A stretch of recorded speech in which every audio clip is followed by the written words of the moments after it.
really think you have a chance against us, Mr. Cowboy? Hey, motherfucker, what do you like to do? Oh, I don't know. Play chess. Screw. Well, let's play chess. They give off to Jonathan Taylor. Jump cutting his way, close to the goal line. He's in there. Touchdown! I-N-D-Y. Jonathan Taylor. Wheeler finds Claude from the logo. Here's Halliburton into the front court. Mishandled it, but gets a shot. Hits it! Hits it! John, I have never been better to be on the air with you here in Indianapolis, a place where so many of my dreams have come true. The Ride with JMV on 93.5 and 107.5. The Fan. Hey, big Monday for you, too. As we get to the Sweet 16, we are loaded and ready to go. Thank you all for joining us, and it is going to be an excessively busy week. There is no doubt about that. Incredibly busy week coming up, and I cannot wait until you guys are a part of it. Coaches coming up on Wednesday. That's Coaches Downtown, me and Tommy S. Wednesday. And then we'll set the scene for the start of Major League Baseball as we normally do, the annual event at Joe's Grill. That's in Castleton. Brent Halverson is back, and Heaven Hill Distillery is back coming up on, Thursday with us. That is Thursday at Joe's Grill in Castleton. And rolling back with our friends from Coors Light once again for the first time we're going to be at the Ale Emporium in Avon coming up this Friday. So plenty of opportunities for you to come out, join us, be a part of it, because this is one hell of a fun time of year. And really, once we end up getting the Pacers in the rear view here with this season and get the Mother's Day and get the draft lottery, the better we're all going to feel about this. I know. Last year was so fun. I realize that. But at the same time, we're going to have to put up with the end of this season and then finding out regarding the draft lottery. It's funny. I love the Cinderella stories, too. Don't get me wrong. I graduated from a mid-major with a mid-major program.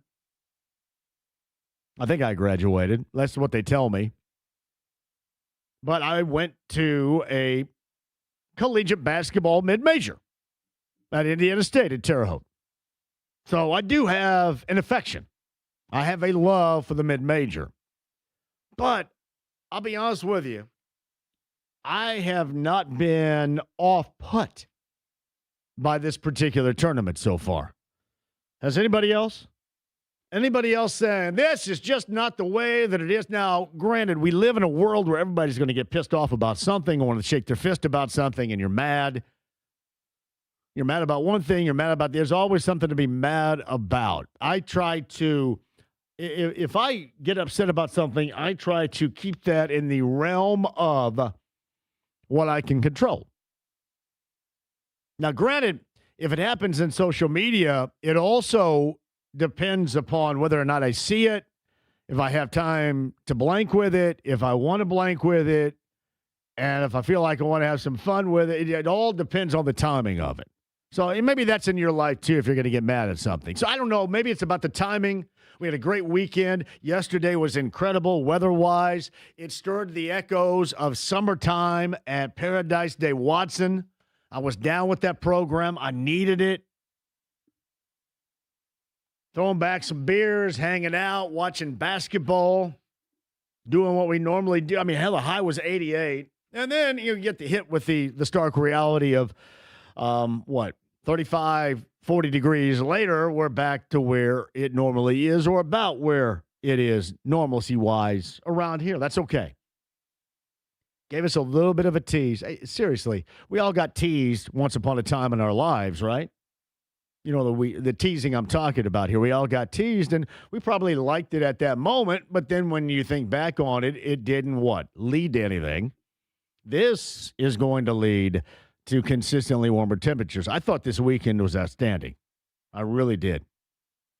You know, going all the way back to Saturday morning, up through Saturday afternoon, and then yesterday to a high of 88. You got to be kidding me around here. Late March, we'll take it. But I know that we don't have the Cinderellas. I'm assuming the last of these so-called Cinderellas. Maybe you call Utah State that last night too. But, you know, High Point and what was fun Miami of Ohio's run is over. Often you can see these things coming. And I think you can see this coming.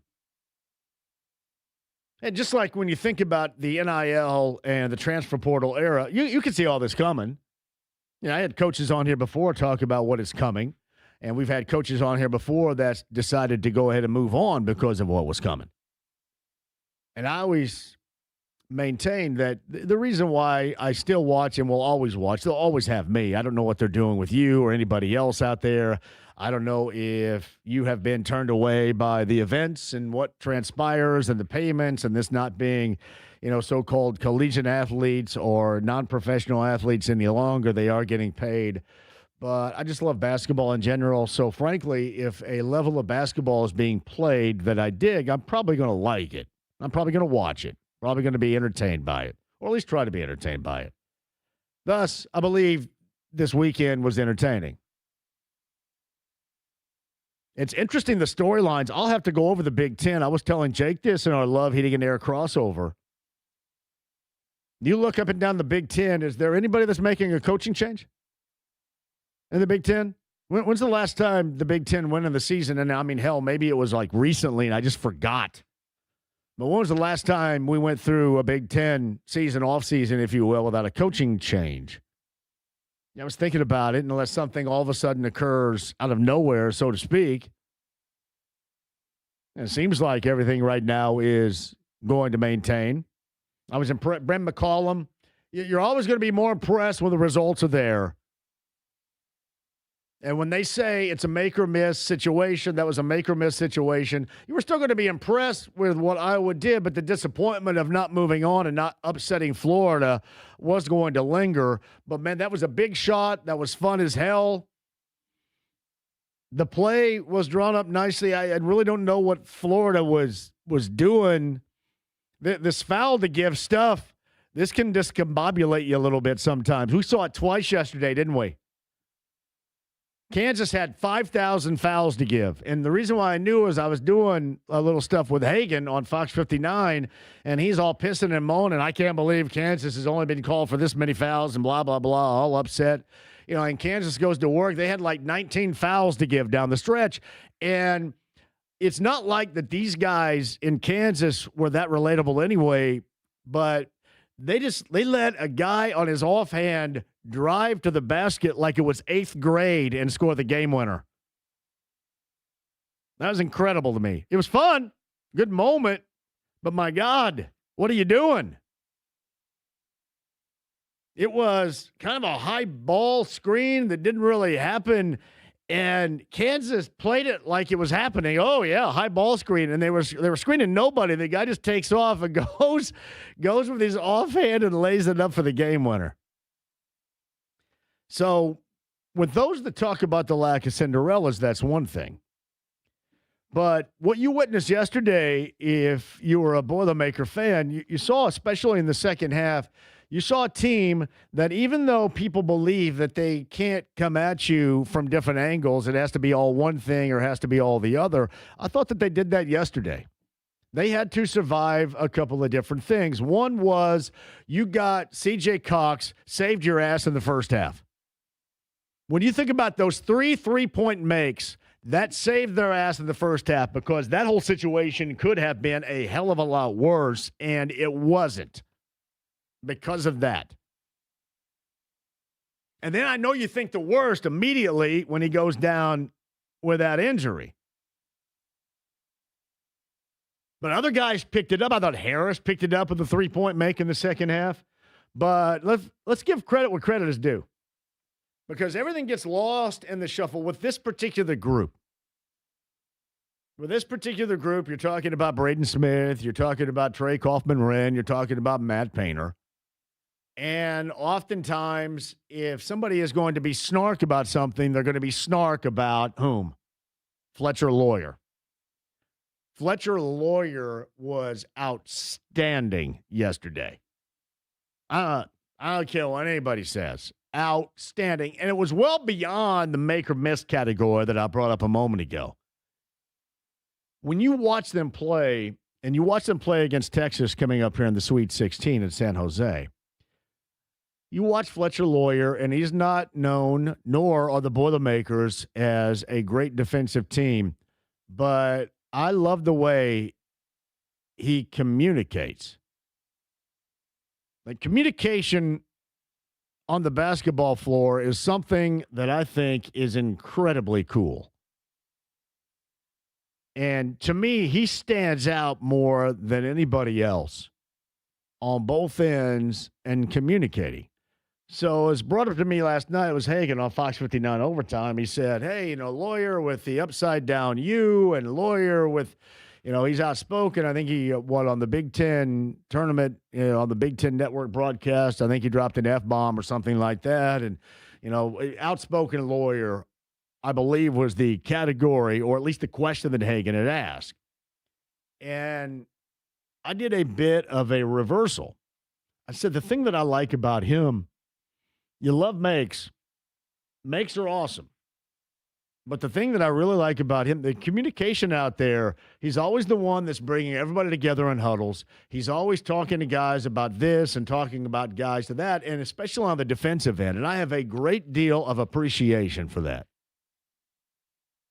And I don't know if that's just me enjoying the team concept, because I do enjoy the team concept. And that's exactly what Purdue is. But I think oftentimes lost in the shuffle is just how valuable Fletcher Lawyer is. I know that we can say he's the ultimate gauge.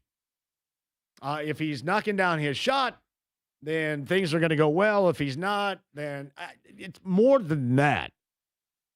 I think we have seen, certainly down the stretch, or let's just say we have seen since this team has, for lack of a better description, been born again late in the season. Not Ohio State and Columbus, not Mackey Arena on senior day against Wisconsin, but born again in the Big Ten Conference Tournament. And then doing what you need to do against Queens, and then Miami of Florida, that offers up a number of things that have been somewhat a level, if not a larger level, of kryptonite. Going after the glass, athleticism. The one thing that Miami didn't bring yesterday was the shot-making ability. They missed some shots, especially in the second half. Malik Renew will help you out. Malik Renew will also sink your business. Malik Renew is a guy that can go out and he can get you 18 a game, as he did in the ACC. He can get you 18 and 8. But the problem is he can be straight up playing and slow plotting, that it can also sink what you're trying to do. It's weird. Like Renew will make a high volume of shots, but if you notice, he misses an incredible amount of easy shots. And then in this era, this day and age, when he's given it, because they're going to logically give it to him, he will take and not make a three. He can't help a team out. He helped them out. He is a good college player. But he can sink your business. And he had some struggles. I think that Henderson kid that's a freshman from Miami of Florida is awesome. I don't know where he is going. I'm assuming he's going to stay there. But the thing that I noticed about him, and that's really the only time I've watched him this season, I haven't paid close attention to Miami of Florida. The thing I like about him is he plays both ends. He goes at it the entire time. And he is athletic and strong. I like that a great deal. I thought he was really good. Purdue, simply put, was better, and I thought Purdue was, once again, what should make Boilermaker fans happy. I thought that they were being Purdue. That's what we've come to know.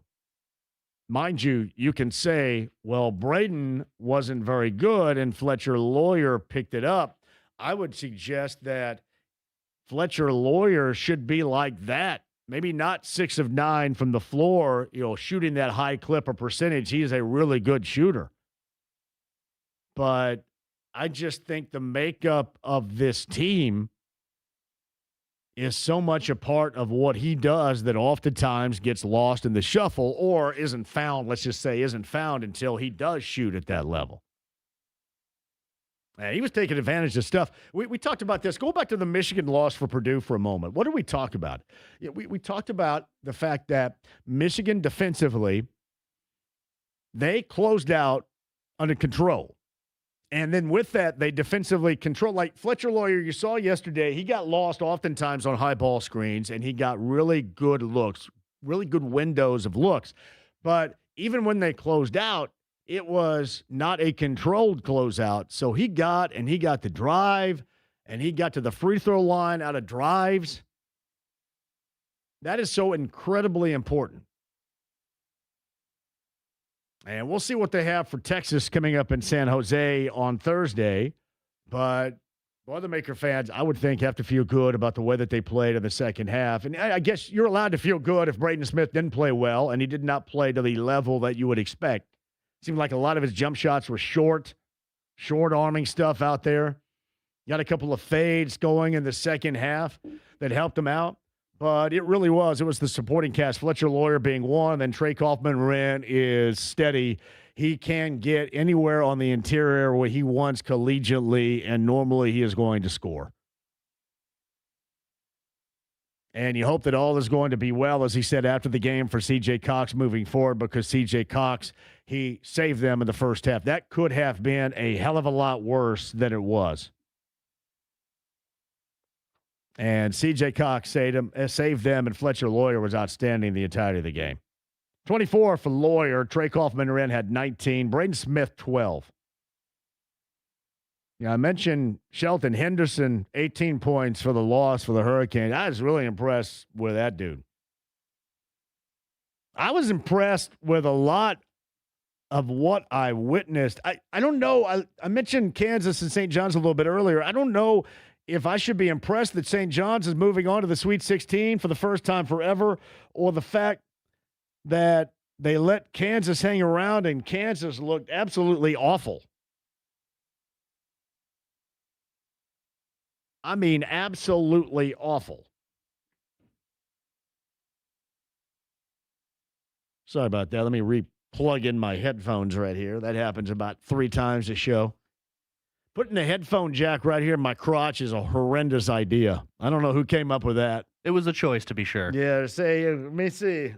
No, I'm not doing what you think I'm doing. I am turning the knob, and I'm turning my headphones up and down, right? It's weird positioning for that, for sure.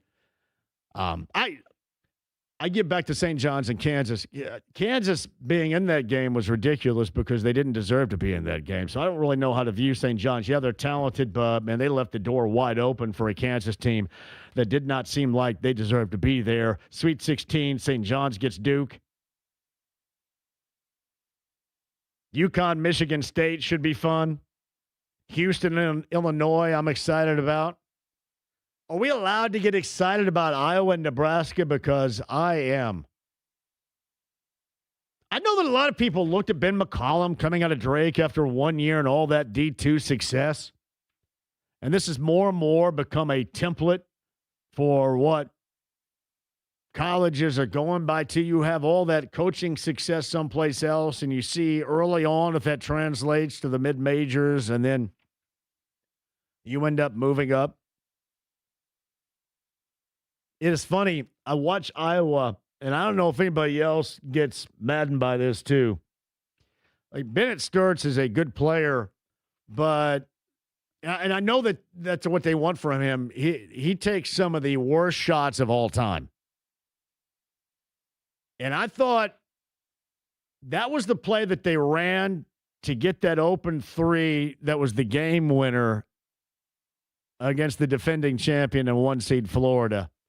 But it was almost like you were saving him from a bad moment. And then on the other hand, Lee for Florida, who had been under constant pressure as a transfer the entire year, you put the ball, if you're Todd Golden, in his hands, and you don't even get a shot off. It's like it made it worse. It was like a season in a nutshell, but McCollum saved his team by giving somebody else a look. You did not require Sturts, who hadn't hit anything the entire game, who had been D'd up by Boogie Flan the entirety of the game. He made a play, and it had nothing to do with the shot making.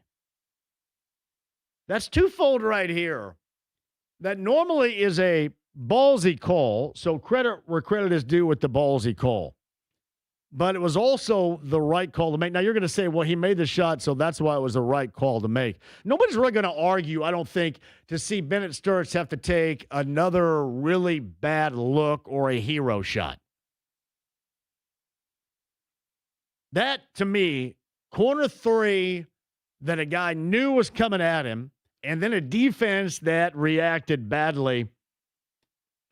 That's all that was needed right there. That was well done. Nebraska, Iowa, also, as I mentioned, a part of the Sweet 16 coming up for both those programs. I think the first time for Iowa since 1999, the first time ever. First time ever for Nebraska. Man, some of those calls, the half-court shot that almost went in. Arizona, Arkansas to the Sweet 16. Yeah, Michigan and St. Louis kind of turned out the way in the round of 32 that you thought it was going to. They get Alabama. Alabama looked really good for all that surrounded that program. Iowa State, Tennessee. And Iowa State looks good even without their best player, if not one of their better players, in Joshua Jefferson. And Purdue and Texas.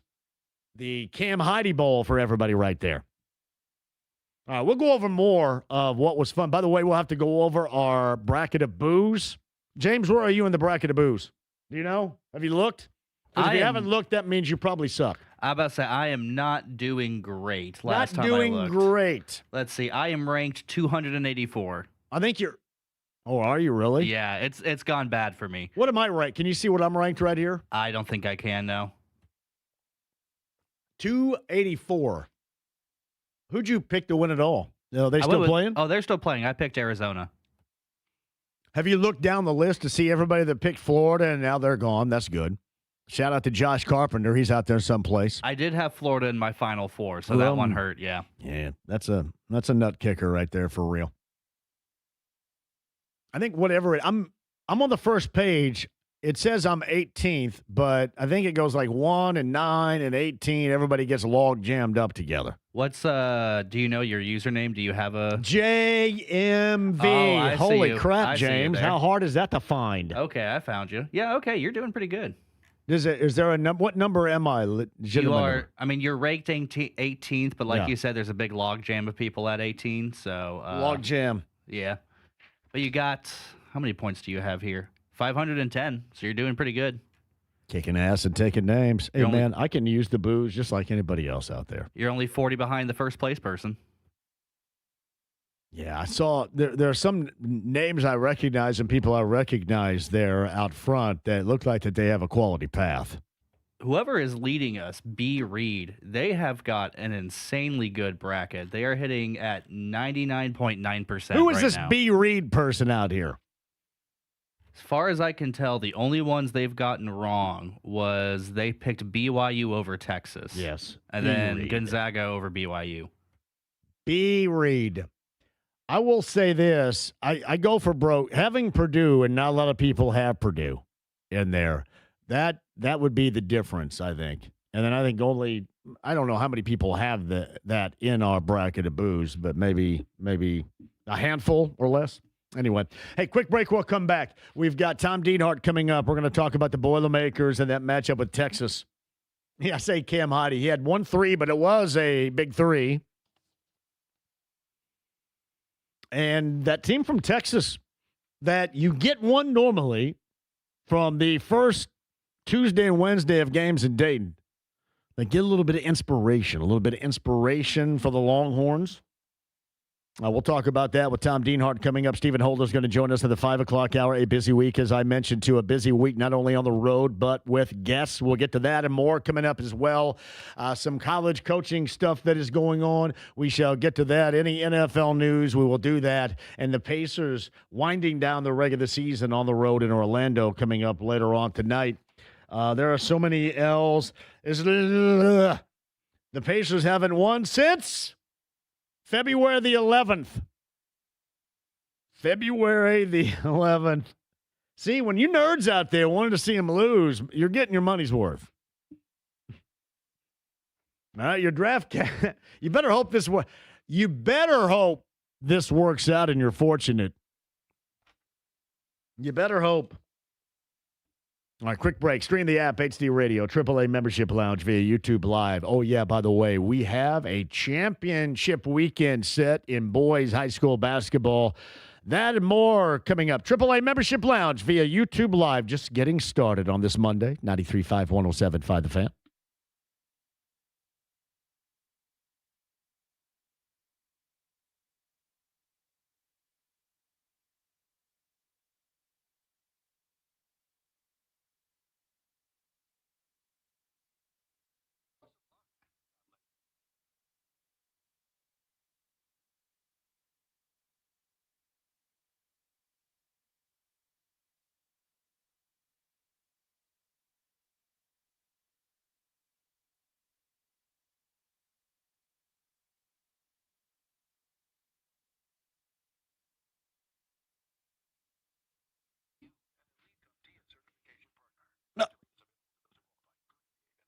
James, don't point at me until the stinking. No, I'm just joking. That was my bad. False start on the host of the show. Hey, Rhino Shield brings us to you on this afternoon, and here's why. Because you do not want to be messing around with painting your house. You're done with that. Maybe you've done it once or twice. Yeah, Lionel Richie, it's not like 3 times. No, you want to be done with it. You want to go with the best, and that is Rhino Shield. Here's what I want you to do. I want you to give my friends at Rhino Shield a call. 888-RHINO-41 today. 15% off the regular price.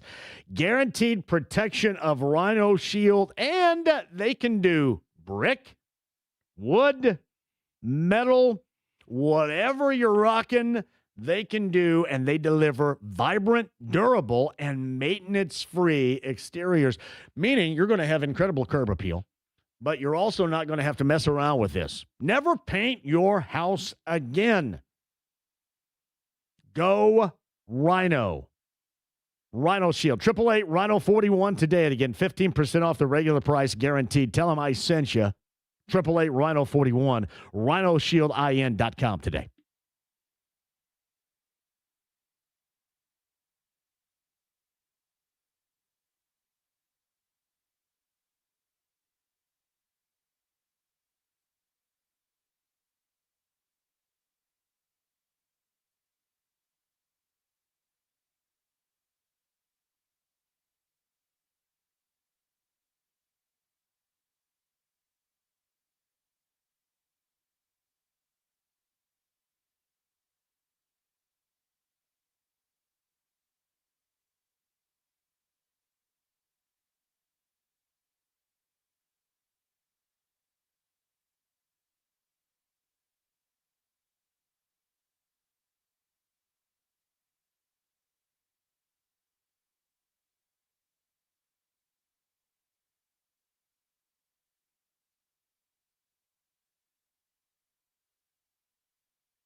The Ride with JMV. Why not, Mr. Venkman?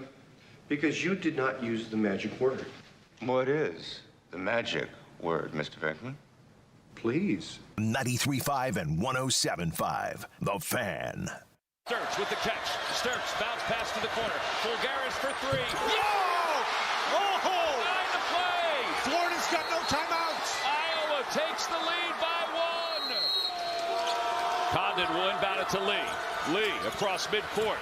Lee speeding toward the basket. Lee leaves it underneath. That's it. Iowa for the first time since 1999 will head to the Sweet 16.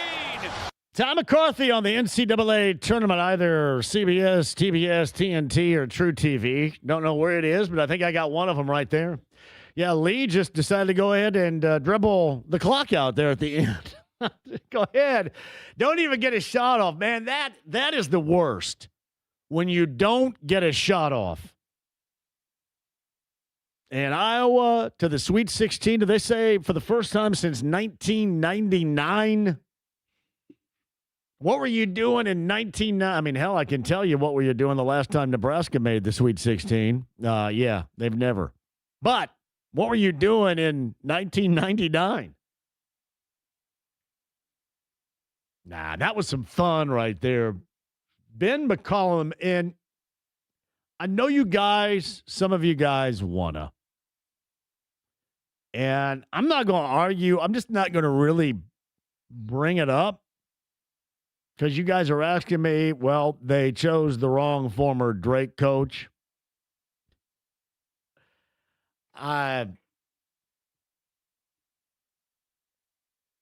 This is what I've said all along, and I'm not going to talk too much about it because they're not playing and we shouldn't care. Seriously, they're not playing. We shouldn't care. You concentrate on those that are playing. We shouldn't care. But that gave you even more reason as to why when you look at year number one in Bloomington and you start thinking about, well, they didn't have this, they didn't have that, and all the whines start, the cries start. That's why you sit here or sit there wherever you are and go, wow, there could not be more delivery even on a first-year investment. And honestly, you got to have it. And I'm sure that the whole Signetti thing magnifies it, but you got to have it anyway. People are looking for it anyway.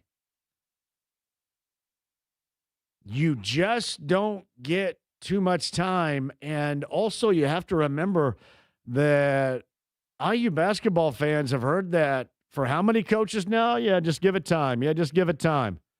Yeah, well, keep him because he's a legacy and is a once upon a time a great player. Or, yeah, you got to give Archie a little bit more time. And then the payoff has been, nothing. Granted, you have football and that's good. But that solidifies every bit of as to why you're wondering, all right, so all of a sudden you're going to transform into what?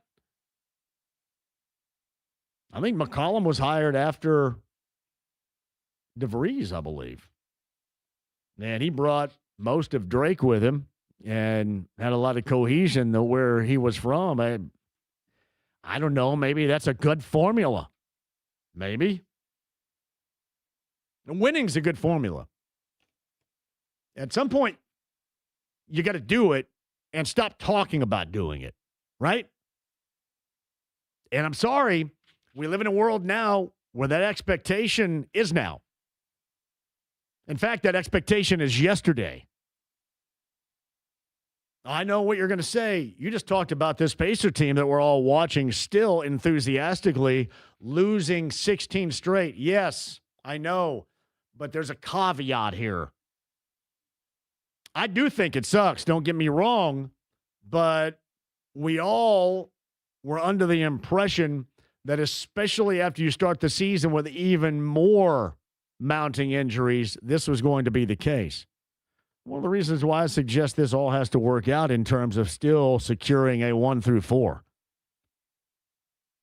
I'm not suggesting I'm not going to like Zubats and Zubats is not going to fit and all of that, right? I'm sure Zubats will be fine, But I will tell you, you should not be allowed to go through a crap water season, which is exactly what this is. You lose 16 consecutive. You have these 2 substantially long losing streaks over the course of the year.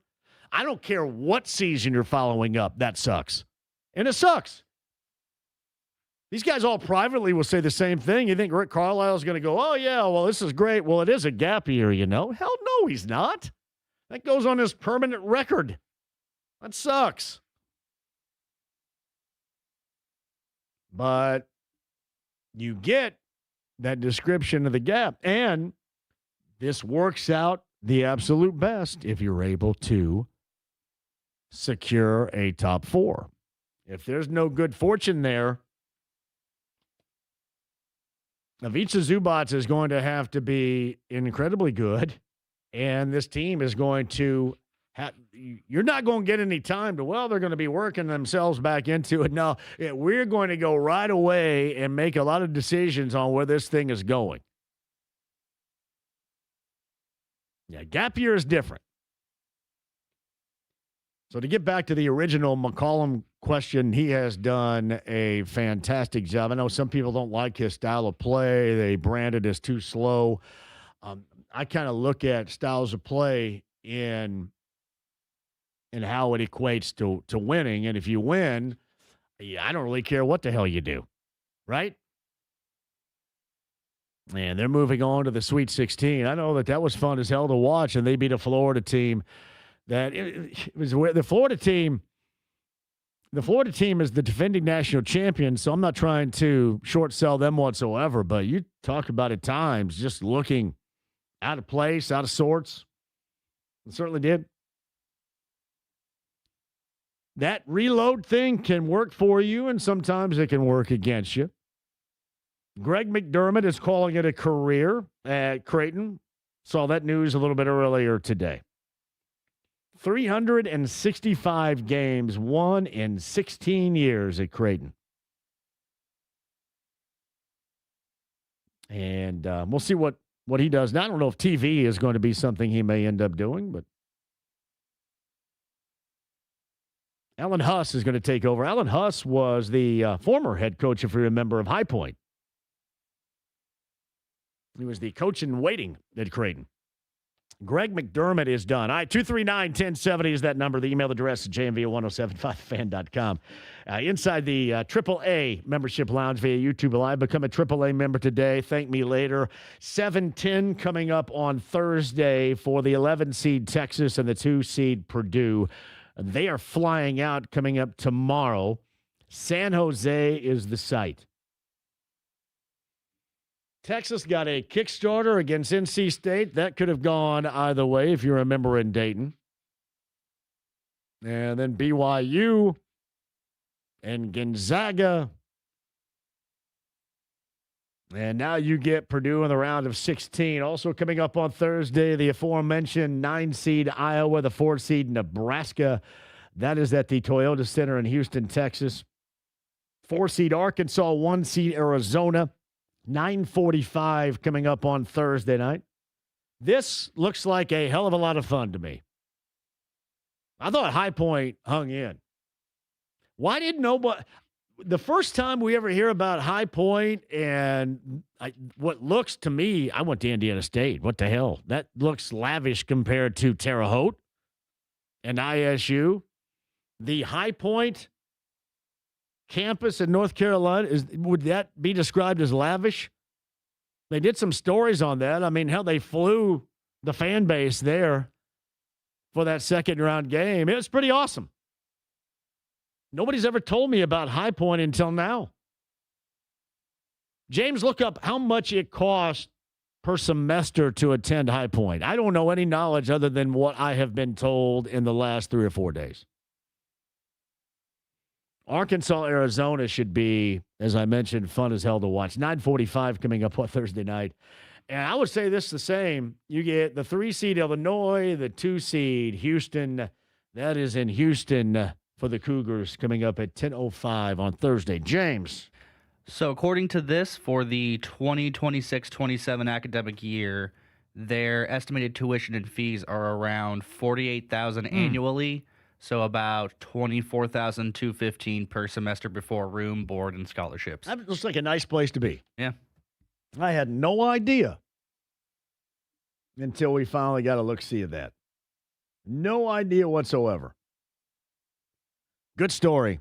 But the normalcy of the Cinderella is gone. However, I do, at least me, I've enjoyed what's transpired. Certainly have. JMV road shows for you 3 days this week. Indeed, road shows for us 3 days this week. Michael says, I'm pretty sure that Bohannon kid was on the 99 Iowa team. It's funny.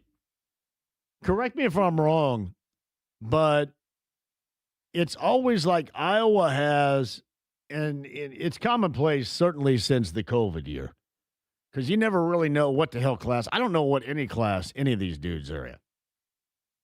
But Iowa has always felt like, it always has felt like the team that has the oldest and they've been there forever players. And that may be a battle between Iowa and Wisconsin. It always feels that way. JMV, is it true Post Malone is going to be a part of the Final Four festivities here downtown? I saw that a little bit earlier, too. Post Malone. I have never seen Post Malone, but I mentioned this. They've got the normal concerts and entertainment they have, and I know Zach Brown Band is a part of it, too. Megan Maroney, I really don't know who that is. And 21 Pilots, I believe, was the other one off the top of my head. But yeah, Post Malone is also going to be downtown. Now, I believe, is that on Easter when that show is going to be downtown? I want to say the last time, and Post Malone is weird. I think Post Malone is coming again. I think Post Malone and Jelly Roll later on in the summertime. I think we gave away tickets for that. Didn't Post Malone once upon a time come here and then end up eating at like an Applebee's or somewhere on the east side when he was leaving town? I believe that to be true. If not, I think it's one hell of a story. I think it has to be true. We got two stories like that, I think. Donnie Wahlberg, once upon a time, came here to watch the Celtics play and went to a Waffle House and paid for everybody. And then Post Malone hit up a Olive Garden. Olive Garden. Not an Applebee's, but an Olive Garden. And back again is Post Malone. All right, quick one. We'll come back. Meet you, 239-1070, if you guys want to go there on the other side. I mentioned losers of 16 straight Pacers on the road against the Magic. The Orlando Magic coming up later on tonight. I got your coverage right here as well. And the women's tournament is underway. Actually, you got a 4 o'clock start. Notre Dame and Ohio State in the women's tournament. That is going on today as well. All right, 239-1070, that number. Email address is jmv1075thefan.com. AAA membership lounge via YouTube Live. Thank you, Evan Sherrill. It indeed was the Olive Garden. Post Malone. It's funny. I got a load of what it's going to be like around here. It was like a sampler on Friday and the weekend. You had the volleyball tournament, people everywhere.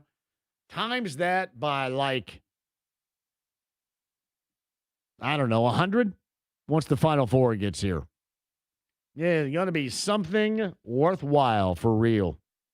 Hopefully we have weather that weekend like we had this weekend up until late last night. Fantastic. Quick one, we'll come back. 93.5, 107.5 The Fan.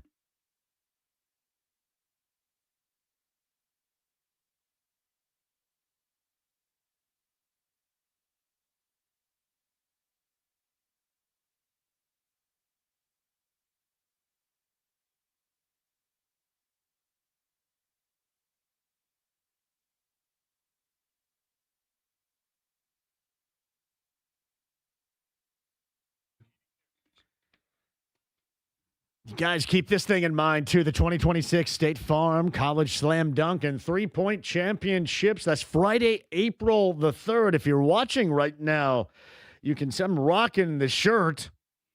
Won the three-point contest with the media and influencers. The media beat influencers, which I think that means you have to be under the age of 30.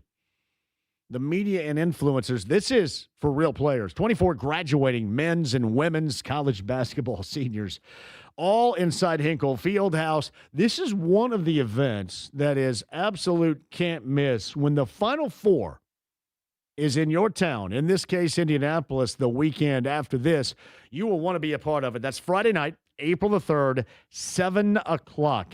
Hinkle Fieldhouse, the 2026 State Farm College Slam Dunk and Three-Point Championship. Got to check that out. Get your tickets right now. Very easy to do. collegeslam.com/tickets. collegeslam.com/tickets today.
The Ride with JMV. I love JMV.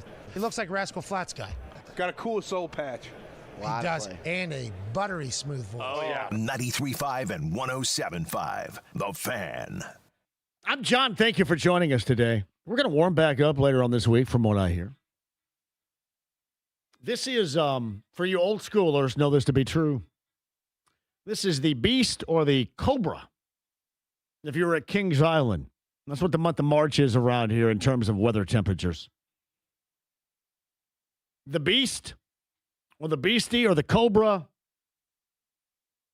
I'm assuming that the Beast is still there. Is the Cobra gone now? I'm not sure if the Cobra is still there or not. I know the Beast is still there. I remember it was ballsy back in the day if you're going to ride the red or the blue racer backwards. Oh, I don't know about that. Yeah, here's something else that only rednecks can help you out with. And I was with a group of them. Never, ever try to spit when you're riding the Cobra. Really on any roller coaster, but when you're riding the Cobra, yeah. Because it doesn't get on anybody else. It gets all over you. Was it the Cobra or was it King Cobra? King Cobra. Yeah, so that one. It's like the malt liquor. That one went away in 2001. Did it really? Yep. I think the malt liquor is still around, though. Probably. Yeah. Hey, so the baseball season does not officially start until we're at Joe's Grill with Brent Halverson. Back again coming up on Thursday. So that is we're going to call that the official start of the baseball. I don't know what this jackass routine is going on with the Yankees and the Giants. Coming up at 8:00. That's on Netflix on Wednesday. Is that when baseball actually starts for real? Is that a real game on Wednesday? On Netflix? What have I told you? One of these days, we're all going to be jacking around, and we're going to be pay-per-view forever, all of us. Freed versus Webb, although whenever time I see Max Freed's name, I want to say Max Fried. I can't help it. I think I'd want to go by Fried. Just call me Fried. That's on Wednesday. Netflix. There used to be a point in time back when you guys cut all your cords and everything was going to be okay. Yeah, I just want to pay for this and I get everything. Yeah. How's all that working out now? I still get screwed because my cord is intact. But everybody else is paying a lot more now too, aren't they, bud? Well, I think there's a lot of people that would gladly go back to how things were 10, 15 years ago with cable and everything like that, with how crazy all the streaming services are these days. How about going back with just an antenna and a former aluminum ding-dong wrapper on top of it to make it come through? Is Steve waiting on hold here? Yes, he is. Steve at 239-1070. Get this show started off right. Hey, John, how you been, my man? Where you been? Was that your Gator team I saw get bounced yesterday? Yes, sir, you did. Bummer, I just want to let you. I just want to let you know I'm not mad at you. Don't be mad at me. No, I won't. Yeah, I wanted them to get back to Indianapolis this year because I would like to get a shot at seeing some of the boys. Yeah. But the problem was the Gators didn't have any guards this year. They got Xavier Lee and also Boogie Fland. Those guys couldn't find a way out of a paper bag. No, they could, man. They all that love for Boogie Fland. I never did get that. I don't get it at all. He looks like another dude out there to me. And I think that's the problem that we've got with all this NIL money. Everybody's trying to go out for the best thing and this and that. But I'm telling you what, it's screwing everything. And I'm pulling for Purdue right now because God bless, Matt Painter. He's stuck with the guys, and the guys stuck with him, and that makes a big deal, and that's going to hopefully bring him a championship. Let me tell you this, Steve, in closing, and thank you for the call. And you call back anytime. Hopefully I see you out. The thing that stood out to me was with the Gators, those final two plays and the lack of execution defensively, and then they didn't have a lot of time, but they sure as hell didn't have the amount of time. I don't know what they were doing on that final offensive play. Like Ben McCollum and the Iowa Hawkeye staff, like a sigh of relief when Lee took up the sideline and going, you don't have enough time to do what you're trying to do here. And you don't get a shot off. You give up. I know me saying it's easy is sounding very jackwaddish, and I don't mean to, but in terms of somebody that's really good at that level, you get the cleanest of clean, an exquisite look at a corner three that the plan was to get you the ball in that spot anyway. You give that up. And you don't give the foul as you are instructed to do from your staff, evidently. And I don't know. So coaching, lack of execution, I would more put that on lack of execution. I thought you saw a lot of that in the St. John's, Kansas game. I still don't know what Kansas was trying to do. Bill Self looks like, you know what? I don't want to lose, but I'll be glad to go ahead and move on because this year has sucked. Dealing with all this, whether it's Peterson in or out stuff and all that would have to drive me nuts. He looks like he was driven nuts. All right, quick break. We'll come back. Bottom of the hour, Tom Deanhard, Boilermaker conversation with Tommy D coming up at the bottom, too, as they prepare for the Texas Longhorns coming up on Thursday night in San Jose. Tom Deanhard, bottom of the hour. Stephen Holder still to come. James, do we have anything to give away this week? What the hell? Nothing? Zero? We do have something to give away. We have, let me find it here, Daniel Tosh tickets. Daniel Tosh? Yeah. Where's that? That will be at Indiana University Auditorium on March 31st.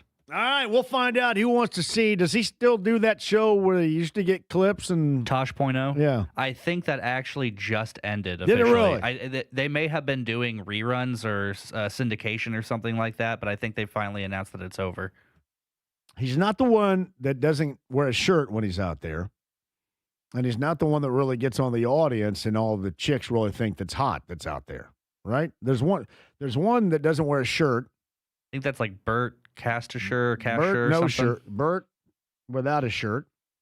And the other guy that all the chicks think's really hot. And then, right. I'm in the know. Yes, right I here. have Can you no tell? idea who you're talking about. I sound like you. Right? I don't know. Stream the FHD Radio. AAA Membership Lounge via YouTube Live. Daniel Tosh down at IU, the auditorium. Got your chance to win those tickets. Our golf outing, too. Going to make sure we're going to get into the month of April in the not too distant future. Going to be a part of that. Don't go anywhere. 93.5, 107.5, The Fan.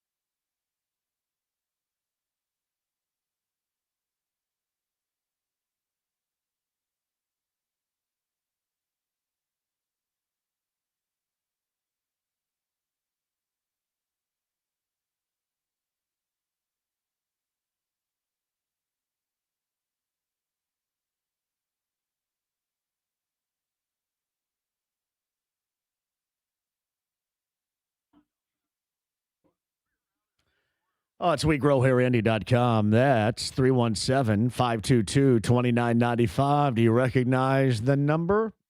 Do you recognize the sentiment that I've provided for you for the past 9 years? Meaning, if you, fellas, you out there, you don't want to be bald. You want your real growing hair. There is something you can do about it. Call Darren Andrews right now at 317-522-2995.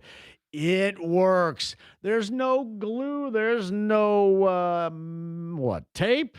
No duct tape? Nothing like that. Just your real growing hair again. Hey, the technology continues to grow year after year. Now is the great time to jump in. Call them today, 317-522-2995, and tell them that I sent you. Find out what I know. You can have your real growing hair back and do that today. WeGrowHairIndy.com.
The Ride with JMV. Son, you got a panty on your head. Just drive fast, eh? 93.5 and 107.5. The Fan. Let me tell you this. One of the best high school basketball jobs in the state of Indiana, and most certainly in southern Indiana, would be Bar Reeve. And you wouldn't originally believe that to be true, but man, that is one hell of a gig right there. And Josh Thompson, their coach of a year ago, who had a tremendous amount of success there, moved on to Lagodi, which was essentially like, I mentioned this last week to Bob Lovell, it's like Matt Painter leaving Purdue for IU. That's in terms of high school at that level on that particular area. But Heath Howington took over, and he has Bar Reeve going back to the Class A final against Triton coming up on Saturday morning at 10:30 a.m. And one of the reasons why it is, there's high pressure going on there, but there are athletes, there are people that love basketball, and there's no football. It is not a standalone. They have baseball and other sports, but in terms of there's no competition, and if you're athletic, you're going to be playing basketball. I love the community for one. It is the Amish / Mennonite community down in and around Montgomery, Indiana. When I bring up the auction house that's down there all the time too, one of my favorite places to go. They have an auction there between Odin and Montgomery, way out in the country, like every other week, something like that, every other Friday.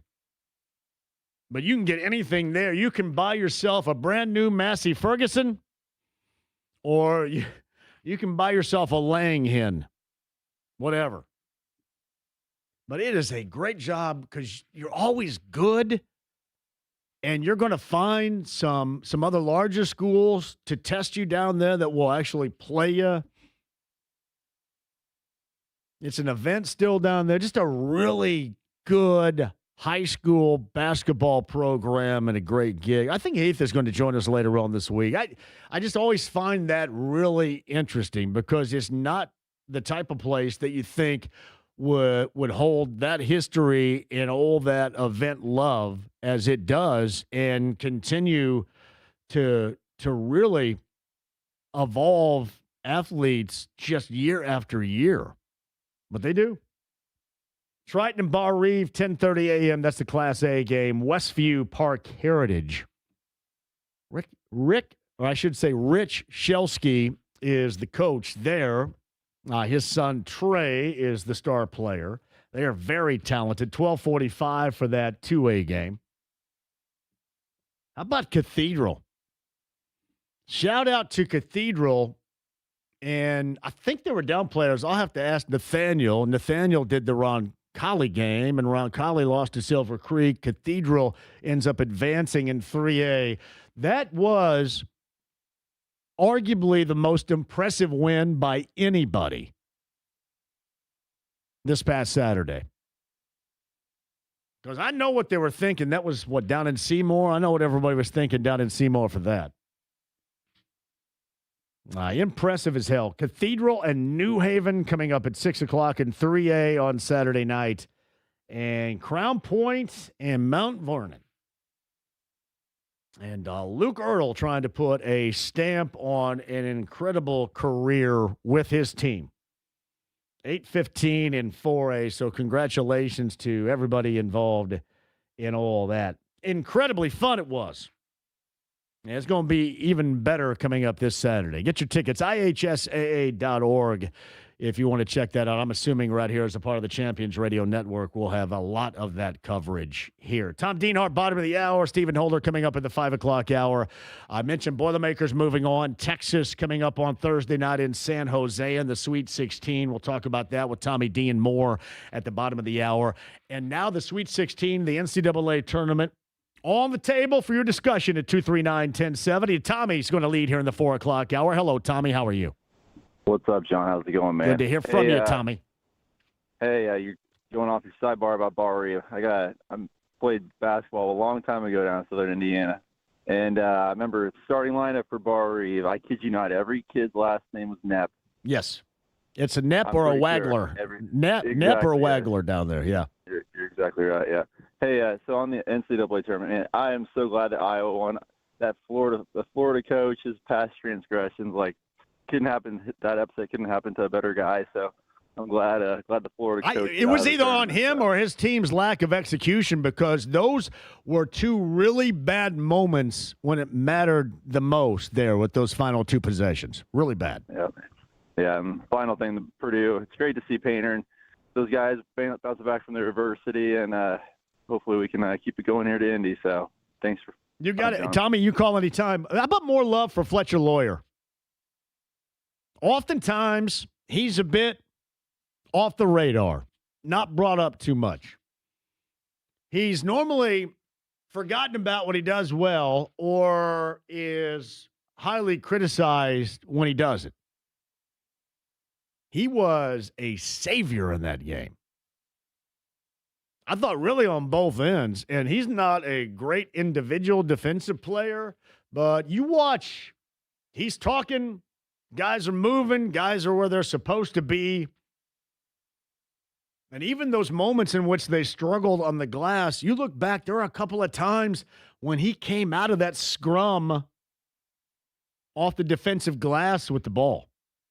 Thought he was really good, even beyond his high level of shooting yesterday. All right, Ross is up next talking Boilermakers at 239-1070. Hello, Ross. Hey, John. How you doing? Great, Ross. Go ahead. Good, man. I had a great time hanging out with you guys Friday. It was a really neat place. Well, it was. We got 3 opportunities this week. You going to make one of the 3 with us? I don't think that's a bit of a haul for me. You know, up in actually in New Haven is where I live, and I didn't even realize they were in the state championship in 3A. They are. That's going to be a good one, too. Cathedral may have impressed me with their advancement in that championship game on Saturday more than anybody else, because I think a lot of people had already kind of written who was going to rep from down there in, and they said, no way, got the job done. Impressive. Nice. So there's Amish down in southern Indiana, you're saying, too. Mennonite, Amish, yeah. So, yeah, right. Westview. Yeah, Westview is too. Yeah. Could not be more in the middle of Amish country if you tried. I mean, when I heard how good they were at basketball, I was shocked. So there is a game, Ross. Sorry to interrupt. There's a game that they have annually between North Davies and Bar Reeve down in that area. That's called the Buggy Bowl, because everybody rolls up. Not everybody, but a lot of people roll up in buggies, and you'll find at grocery stores, hardware stores, places like that. Dinky's is the auction house that I was talking. It's actually an auction barn that I was talking about. They have posts, so you can tie your horse and buggy up to it all over the place down there. It's pretty cool. That's funny. I was what you mentioned earlier about looking up High Point. We actually drove through there on the way to Myrtle Beach last year. It's a nice area near where Andy Griffith was from. But I looked up during the Duke Siena game as well. I thought it was in New York. I think Siena's in New York, but it said that it was about $44,000 a year to go there. Yes, I'm wondering, and I did not know that. I mentioned in describing it as lavish. I didn't know it was that lavish, that campus. Yeah, I don't know. We didn't go through campus or anything like that, but it's nice. I guess you call it the mountains of North Carolina. Yeah. I don't know. I mean, it's pretty nice. My guy Ridger from the chat has a house down that way, so he could tell you more than that. But, so that is to the southeast of Winston-Salem and to the southwest of Greensboro. Now, did you also, with your travel through North Carolina, did you say you went through Mount Airy? We drove past the exits, but I was surprised they didn't have any sign or anything about Andy Griffith being born there. I was like, oh, really? Well, I've been there. I've actually stayed in the Mayberry, or it was called the Mayberry Hotel in Mount Airy. I spent a night in that thing. And the police car, I think it's a Ford Galaxy. is out in front of it. It's pretty awesome.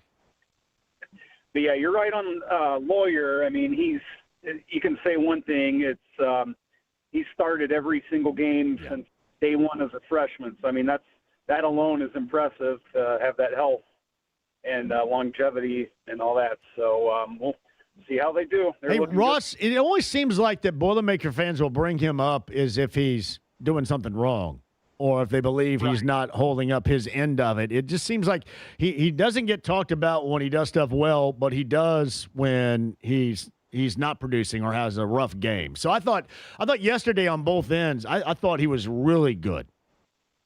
I think he's had a play at least the last few games in a row where he's throwing it off the other guy's knee or, saving a possession, and he's at least really hustling. I mean, I get it. I'm not quite 6'5", but slow white dude I can understand. But, you got to hustle, and he does that. So he's and I think that what stands out to me when they communicate, and this is during the game on both ends, and then also in timeouts and a stoppage of play, he always looks to be the most vocal, and I have a great deal of admiration for that. I think that's cool.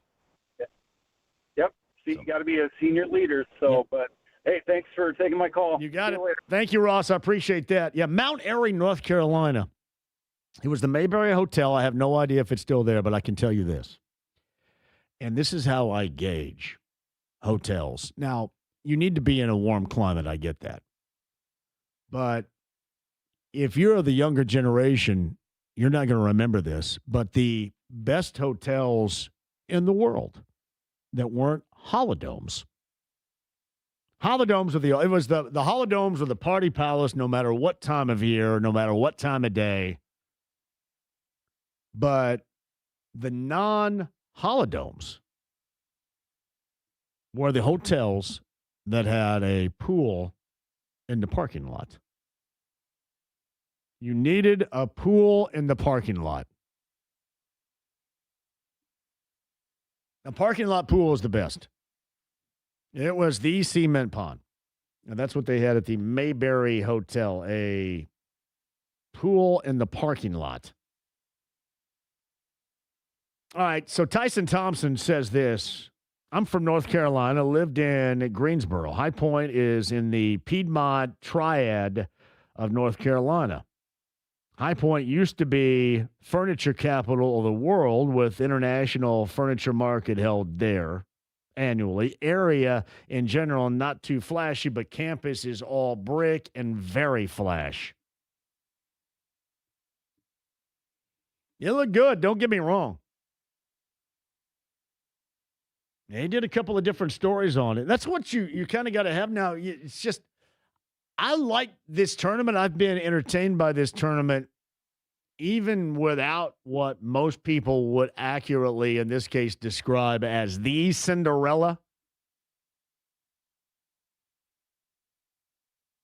I don't know if people would have described, Utah State, I would guess, in round number 2 as a Cinderella. Obviously, they would. High Point.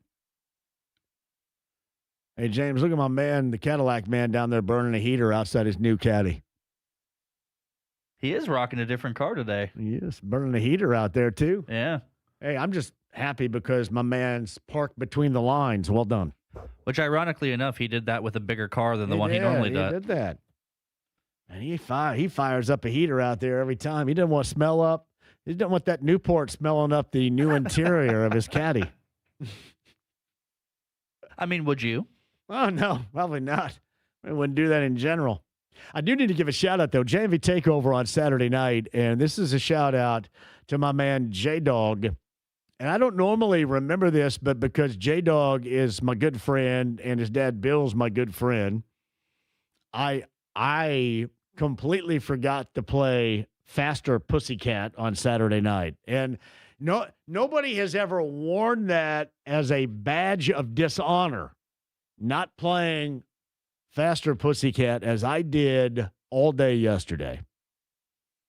My bad, guys. Seriously, I just thought about it. I go, my God, sometimes you guys get to me like that. I cannot believe I did not play Faster Pussycat. Completely my bad. JMV, how about the Big Ten? 6 teams in the Sweet 16. I wonder if that's a record for the league. Here's what I really dig. The SEC, the SEC greatness and all that. It's funny we get here. I don't so much really get involved in the constant debate of, these conferences are so vast now. What the hell are you going to do? But it is impressive. And for a team like Iowa to advance out of the Big Ten is beyond impressive. They went through some moments this season where they weren't that great. But I thought what they did in the terms dictation to Florida was incredibly impressive, even though, it may not be the Florida team that you remember from a year ago. But they came out and they played hard. And I think their head coach exudes that type of play. He wants that from his guys. They are just ready to get down and dirty. And I think, to me, I look at that as something that if you don't like the pace of play, or if that is a significant turnoff in this era of basketball, all right, but the high level of playing hard and executing, and they have a ball-dominant guy in Bennett Sturts who is good, but he is a jump shot away from taking some of the worst shots you will ever see. Now, he'll make some of them, but a lot of them he's going to miss. James. Just following up on that comment from the text line from earlier, 6 teams from the Big Ten. That's a conference record for the Big Ten being in the Sweet 16. However, for the NCAA, the record is 7, which was last year from the SEC. How are you going to slot Big Ten? The 6 Big Ten teams right now, how do you slot them top to bottom, 1 through 6? You put Michigan on top? Michigan on Purdue top. there? I'd probably put Purdue second. And then what do we have? What is it? Illinois, Michigan State, Nebraska. Iowa. Michigan State. See, it's funny. Michigan State's kind of like my Fletcher Lawyer. When they're not doing well, they're criticized. When they are doing well, that's just Michigan State. They're kind of forgotten right here in this equation. Really good. The most out of Michigan State this season has been Fears hitting people in the crotch or kicking them. That's been the biggest story surrounding this team, and what has been lost, or Cohen Carr and his dunks during games. Those are the 2 things, but what's been lost is just how good this team is, and they are good.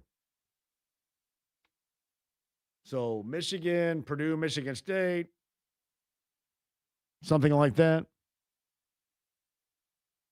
Nah, it's been impressive. JMV, if you're looking at the Sweet 16, which matchup interests you more than the other? Now, that is one hell of a question you're going to ask me right here. I would have to say to me, it's a significant choice. Arizona and Arkansas, because they're going to be athletes all over the place. That's going to be fun. But I'll give you another one. Houston and Illinois. Illinois, this is a contrast in teams.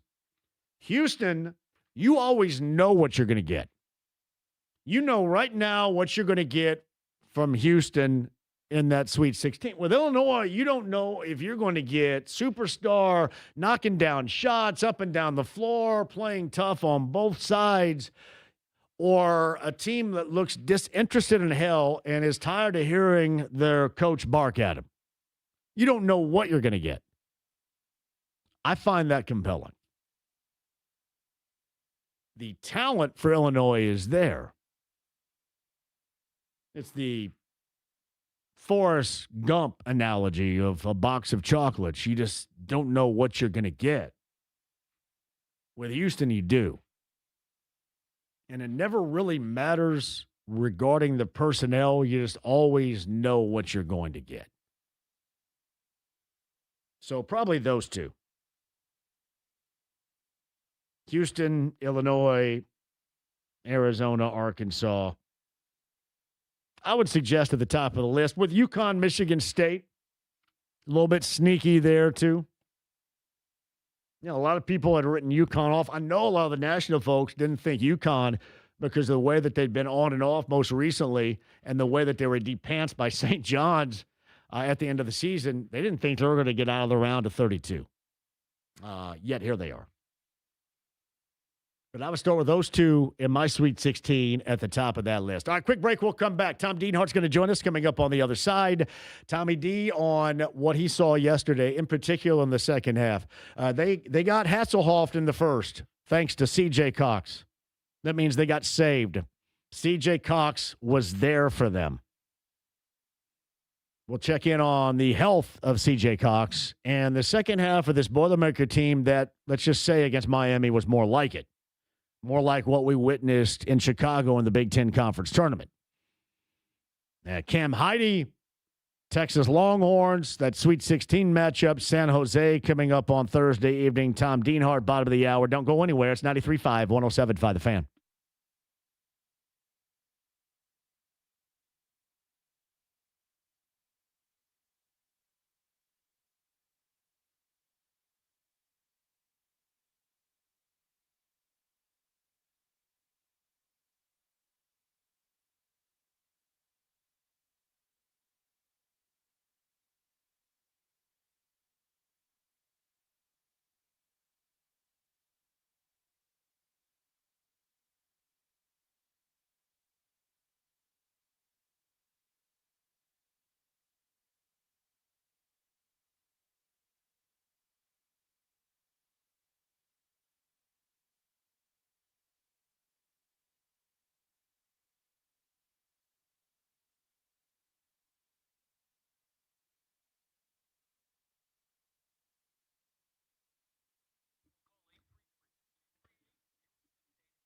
Car buying experience, number one, the only choice to make. You're going to have a choice on what you want, but the destination, the location, there's no contest right here. My friend Eric Wilson, Andy Moore, Buick GMC. 131st State Road 37 in Fishers. Hey, now is a great time. Let's just say some of you did not embark upon a spring break destination. Maybe you're thinking about getting a new set of wheels for the springtime. As I mentioned, it is a terrific time. As I mentioned, there's only one place, and I'm not going to bother you with all the details on what goes into this, but I want to keep it simple. I want to keep it hassle-free. And so does Eric Wilson with the inventory that's right there for you to check out, with the incentives to buy that's going to save you money, and then ultimately with the service after the sale that's going to extend, will prolong the life of your vehicle. That's what you're looking for. One-stop shopping, once again, and hassle-free with my friend Eric Wilson. Andy Moore, Buick GMC, 131st State Road 37 in Fishers.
The Ride with JMV. Johnny, don't. David Letterman. Hi, David. I'm Grandpa. 93.5 and 107.5. The Fan. So Thursday, Major League Baseball's real opening day. Shout out to my man Nally. Nally and Miller and Halverson. We're going to do, as we normally do, the annual event, Major League Baseball's opening day. We're going to be at Joe's in Castleton. We love Joe's Grill in Castleton. We will be there with Brent Halverson back again, too. So Heaven Hill Products flew in with us coming up on Thursday. We'll look for you, too. That's Joe's in Castleton, everybody. Shout out to Ryan Nally, too. We love Nals. Hey, by the way, the latest, we normally zero in on opening day with the Reds. Still waiting, evidently, on the blister of Nick Lodolo, their left-handed pitcher. Is to play catch tomorrow. Francona says 3 options. Stay on the 328 schedule, which is a long shot. Push Lodolo back into the rotation at the back edge of it. Or IL and lose at least the first 12 days of the season. The Cincinnati blisters of Lodolo, according to Gordon Whitmire. Joe's Grill. We have no blistering issues coming up there on Thursday. Cannot wait to see you. Meantime, on the Andy Moore Automotive Group hotline, speaking of blistering in a good way, the Nets. You know, it's funny, and Tom Deanhard of Gold and Black Illustrated joins us now. Normally, when you hear about Fletcher Lawyer, you only hear about the bad. When he plays well, he's kind of forgotten. When maybe the results aren't there, the production isn't there, he's at the forefront of criticism. I thought he was tremendous yesterday. Yeah, you're right. He can be a lightning rod, John. But yeah, in reference to yesterday, he was lights out when they needed it. Of course, Braden Smith did not have his A game. Didn't shoot well. Had, I think, 8 turnovers. So somebody had to step up and hit some big shots. And like you said, when he's hitting from long range, a lot of problems tend to be solved. A lot of other things open up. So without a doubt, he's going to have to continue that hot hand as they head to San Jose real soon. Yeah. Was there much of an explanation for the Braden Smith shooting woes, especially, and maybe even not so much the shooting woes, but the incredible amount of turnovers that were right there, too? Because normally in a situation like that, that's going to sink the Boilermakers. So credit to Kaufman-Wren and credit to Lawyer and C.J. Cox in the first half, too. Yeah, I don't know if there's a real explanation for it. I did see some information on Twitter that someone said he's had 8 or more turnovers 3 times in his career, and in each game it's been in the NCAA tournament. So who knows? Maybe pressure has something to do with it. Trying to make things happen sometimes, John. I think sometimes when you're a catalyst guy, you're the fulcrum of things. You feel like it's incumbent on you to try to make things happen and maybe try to do things that you shouldn't try to do. That would probably be my explanation. So they certainly have to get that cleaned up and have him play more of an A game. I'll tell you one thing I'd like to see more from him, though, John, is just to shoot more and score more and taking more shots. I think he's really got to be an alpha, not just from a playmaking standpoint, also from a shot-making standpoint. It's Tom Deanhard, Gold and Black Illustrated, with the Boilermakers and the Longhorns of Texas at 7:10 coming up on Thursday in San Jose, the first of the Sweet 16 games to be played. Braden aside for a moment, too, what was involved in the evolution of this team going all the way back to the start of the Big Ten Conference Tournament in that first game against Northwestern to get them back on track? Because clearly this looks to be what the expectation was and not a lot of those results that we witnessed down the stretch of the regular season. What changed? I think we've seen Oscar Clough continue to play better. I think he started well and sort of hit a lull. And we really seen, again, Clough find his stride, especially in March here and late in this season as well. He's been a real key guy from an offensive rebound standpoint. from a toughness standpoint and from a rim protection standpoint to a degree. I think that's been key. And I tell you what, the play of some of those backcourt guys has been, obviously a big factor. We talk about Brady Smith, obviously. I think Jakari Harris, stepping up yesterday after Cox got hurt, hitting some shots. And Cox overall, he's been a key guy, sort of an unsung hero. When Lawyer hasn't played well or Smith hasn't played well, Cox has really stepped up. And had some big games and hit some big shots to keep them in ball games late in the year and help them kind of get back on track late as well. I will say this, C.J. Cox saved them. It could have been drastically worse going into the half. And he hit the one versus the shot clock that was about 30 feet from the basket, notwithstanding. Without that, you kind of wonder what may have happened. Yeah, I think he had 3 3-pointers late in that first half yesterday to cut that deficit and kind of get Purdue back in the ballgame. That was a key sequence that they talked about in the postgame yesterday. So not sure about the extent of his injury. Remember, he went down in the second half there with some issue with his knee. He was iced it after the game, so we'll have to see about his availability and what that's going to look like moving forward. Pretty certainly easy to have him on the court when it tangles with the Longhorns here Thursday night. He was outspoken and positive about it after the game yesterday. Were you buying what he was telling everybody about him feeling better and being okay? Yeah, he can feel one way, but the doctors are going to obviously have a better look at it. I'm sure they've already done that, had a good look at it, and they're going to be the guys who really assess things as far as what went wrong, if there is anything wrong. So, it was just good to hear him verbalize how he felt about it. But again, we'll have to see what the doctors and trainers say or have said so far. Yeah, I would also agree with you about Harris. I mentioned that a little bit earlier, too. He made a big 3 in that second half and stepped up and played and obviously gave them minutes that were necessary because of the Cox situation. Yeah, Mayer coming off the bench, Omar Mayer, he's I tell you what, John, he is fearless. He's going to get his, man. He's going to get his shots. Sometimes he can get out of control with his ball handling, dribble into traffic and lose the ball. Sometimes force shots, but boy, calm things down as well coming off the bench and hitting some big shots. So they got, as you know, anybody listening to this or you personally know you've watched Purdue play, the array of shooters they have, how that can open things up. And boy, bringing a guy like him off the bench and Jack Banter off the bench, Harris off the bench, gives Purdue another arsenal of shooters to throw at teams. It's Tom Deanhard, Gold and Black Illustrated is on the Andy Moore Automotive Group hotline. So, hey, he was 1 of 2 from range, and that it was a big one, a 3 that salted things away from Texas. How much of a focus or a spotlight are you and others that are fans of the Boilermakers going to put on the participation of Camden Heide coming up on Thursday?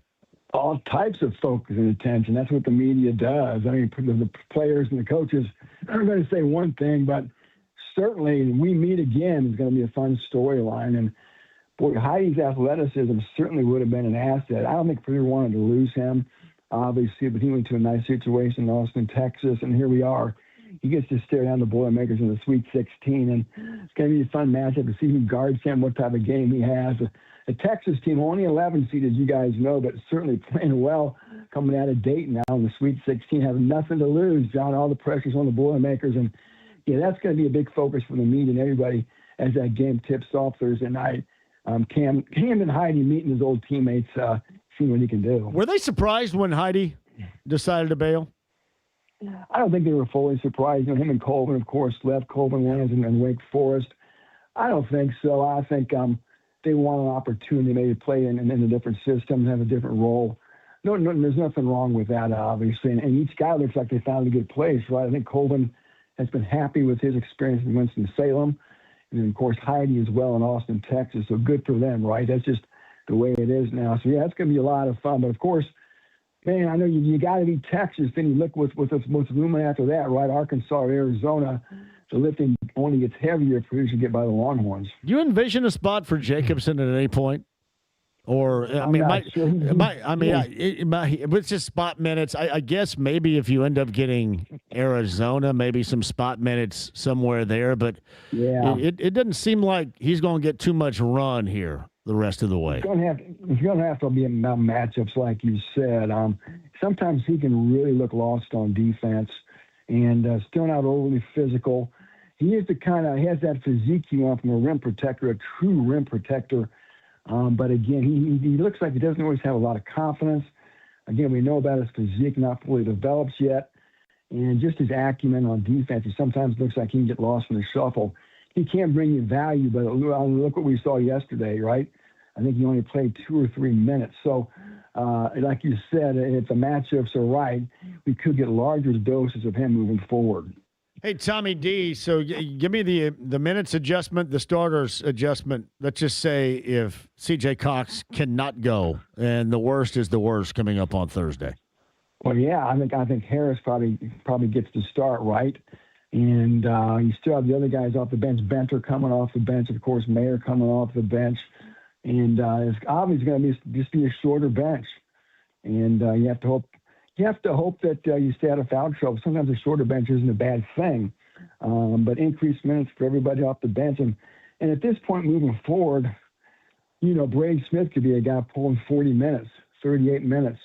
So it's the same with Lawyer. You just keep those guys on the court at this point if they can do it and aren't in foul trouble. So Harris would be obviously the biggest benefactor if for some reason Cox can't go. Yeah, I'm with you on the whole Clough thing too. It especially as of late, you can tell just how big of a difference he has been. You go back to that Big Ten Conference tournament, and he was as good as anybody that we saw. Kaufman ran both those big guys, John, in Chicago for 4 games in a row. They were the difference makers. I tell you what, they were special. They kind of put the team on their back up there in the Windy City, especially in that last game against Michigan. And there have been times this year where each of those guys sort of struggled for one reason or another. But they certainly can really complement each other like we've seen so far in March. So Clough, TKR, you'd think, John, with Purdue's ability to shoot the football or shoot the basketball, that would certainly create some space for them to get those passes down low and make some one-on-one moves and score. You know what stuck out to me yesterday in closing with Tom Deanhard of Gold and Black Illustrated was they went through some moments to where they had that same old rebounding problem. But it seemed like that they adjusted and cleared that up in the game, whereas, at least in moments, whereas in games of the past when they struggled in that category, it was a struggle for the rest of the game or the entirety of the game. I don't know if that came down to the fact that Miami, they missed some opportunities with looks that others prior to that gave Purdue issues did not miss. But it looked like that they adjusted on the fly, much like we haven't seen them do in games like that prior where the glass has been a significant issue. Yeah, especially in those losses at home to Wisconsin, Michigan, Illinois. The offensive rebounding by the other team has really proven fatal for Purdue. And like you mentioned, John, Miami certainly controlled that aspect yesterday and it proved not to be detrimental to Purdue, but you're right. And another thing, just Miami's ability to get to the rim, it seems like time and again. Defense, we know that's been an issue for Purdue at times this year, especially in those losses. The inability to stop the ball, to keep teams off the rim has been an issue. Miami was able to get there a lot yesterday, and that's something that would still concern me if you're a Purdue fan. That it is Purdue's overall defensive ability, the lack of top-end athletic ability to stay with a team that can really get after it. So I'll be interested to see how well they keep Texas away from the rim and try to contest shots and make Texas really try to earn its points. It is something that needs to be talked about is this time of year. And you mentioned the pressure that, the turnover games, high volume have taken place with Braden Smith have been in this tournament. Execution in those big moments in this tournament is absolutely vital, and it's even more magnified. And I thought you saw that in those moments in which Purdue stretches it out, you get so much of this high-level execution in terms of anybody that is working with Trey Kaufman-Renn. That is just a resource that not a lot of other teams have at that particular level. Getting something and knowing you're going to get something when you absolutely need it. Yeah, be able to throw the ball inside to him, just kind of watch him make his moves and do his spins and get to the rim or get fouled is key. All 3 of those seniors, have played so much basketball here. You know, Kaufman, Rand, Lawyer, and Braden Smith. They've been there, done that, had the heartache, had the heroics in March, tasted it all. They've seen every possible defense, John. They play in all these different environments. So, you know, we knew experience was a real strength of this team. And you know what? They've ridden out some tough times, right? They've ridden out some tough times.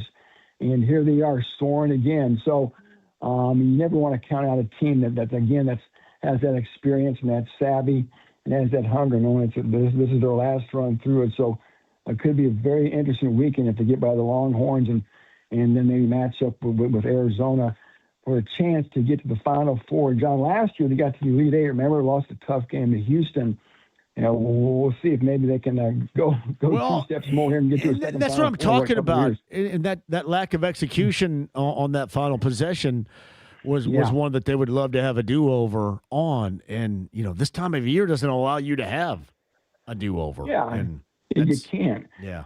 And you'd think a team that's as well coached as Purdue with those veteran players wouldn't have lapses like that and give up an easy basket like Houston was able to get last year. So, you know, live and learn, right? Maybe that was experience they needed. And you're right. If you're going to go and play for all the marbles, you're going to have to win the big games and make those key plays, not make those key mistakes, obviously, in key moments of huge ball games here. Hey, Tommy, I got to run here, but quickly, when's the last time that we went through a season in its entirety, an off season, I guess, in the Big Ten where there was not a single coaching change? Well, I didn't think about that. I need to go try to look that up. That's very interesting, especially with 18 schools not having any change, huh? Because I don't think there's any change coming. Is anybody going to change this offseason? Not that I can think, unless somebody leaves on their own accord, you know. But, yeah, I mean, it's incredible, the stability. It looks like the conference is going to have going from one year to the next. And just a great year for the Big Ten, right, John? With six Sweet 16 teams. So, you know, one of my favorite trivia questions to ask people is, when's the last time the Big Ten won the national championship? Was it Michigan State, 1999, 2000? Michigan State, 2000. Can you believe that? That does. Some people describe that as a high level of futility. That was back in the old Hoosier Dome. That's how long ago it was. Woo! And they thought that was going to be Tom Izzo's first of about 10 national titles. That's the only national title he's ever won. So, long story short, it's a long time coming for the Big Ten. We'll see if they can actually punch their ticket and get that first national title in over a quarter century. All right. Keep us updated. I'm assuming there's going to be a large number of Boilermaker fans heading out to San Jose. They better leave right now. They may never get there. Good luck to them. San Jose, Caravan's leaving here off. All right, brother. I appreciate you more than you know. We'll check in again soon. Oh, anytime, John. Be good, buddy. Tom Deanhard, Golden Black Illustrated on the Andy Moore Automotive Group hotline. Stephen Holder, and we've got tickets for you. Daniel Tosh, not Matt Rife, not Bert No Shirt. Daniel Tosh tickets. Bloomington, IU Auditorium. Got tickets for you in the 5 o'clock hour. Stephen Holder, too. 93.5, 107.5 The Fan.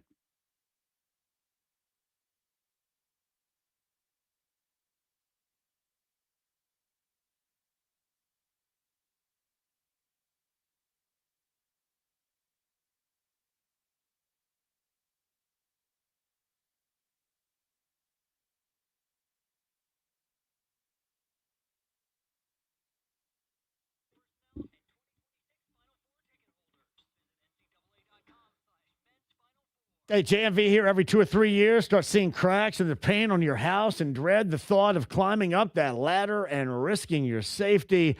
You've got to do this. Call my friends at Rhino Shield today. 888-RHINO-41 and never paint your house again. Rhino Shield is ceramic coating specifically formulated for this unique climate too. And it's great for brick, wood, metal, whatever you're rocking on your home. It is going to make your home and property look spectacular. You're going to love the look, and also you're going to love the discount. 15% off right now if you give them a call. The guaranteed protection of Rhino Shield. 888-RHINO-41. 15% off the regular price at 888-RHINO-41. Tell them I sent you. RhinoShieldIN.com today.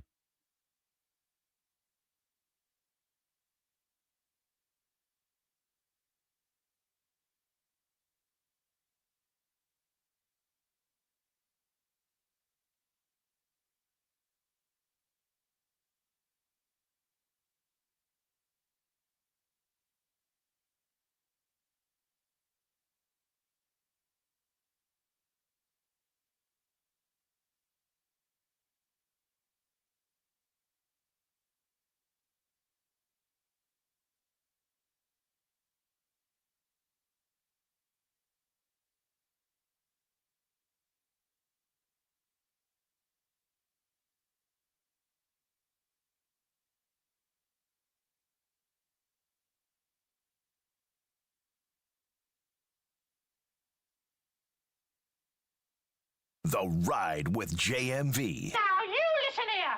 He's not the Messiah. He's a very naughty boy. Now go away. 93.5 and 107.5. The Fan.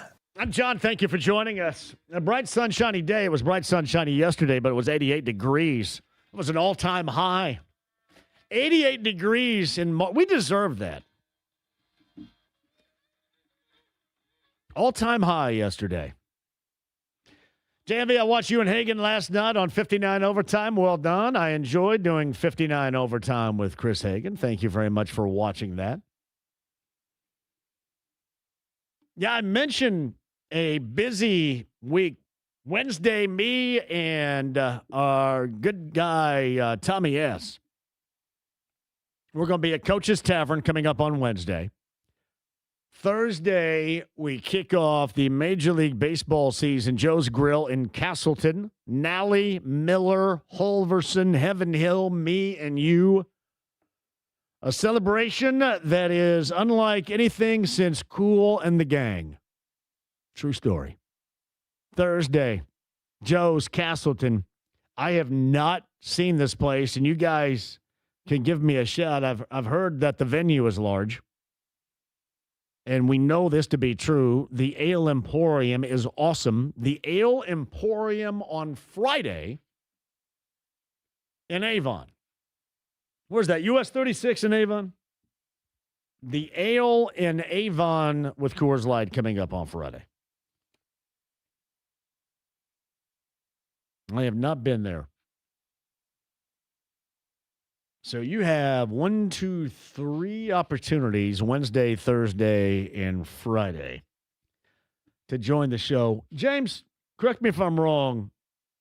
Is Easter Sunday a week from Sunday? Easter Sunday is April 5th. That's a week from Sunday, right? I believe so, yes. So I am going to I need to take a day off because I'm not going to be able to get down there on that Sunday to my mom's. I'm going to have to take a day off next week. Remind me of that, like Tuesday or Wednesday of next week.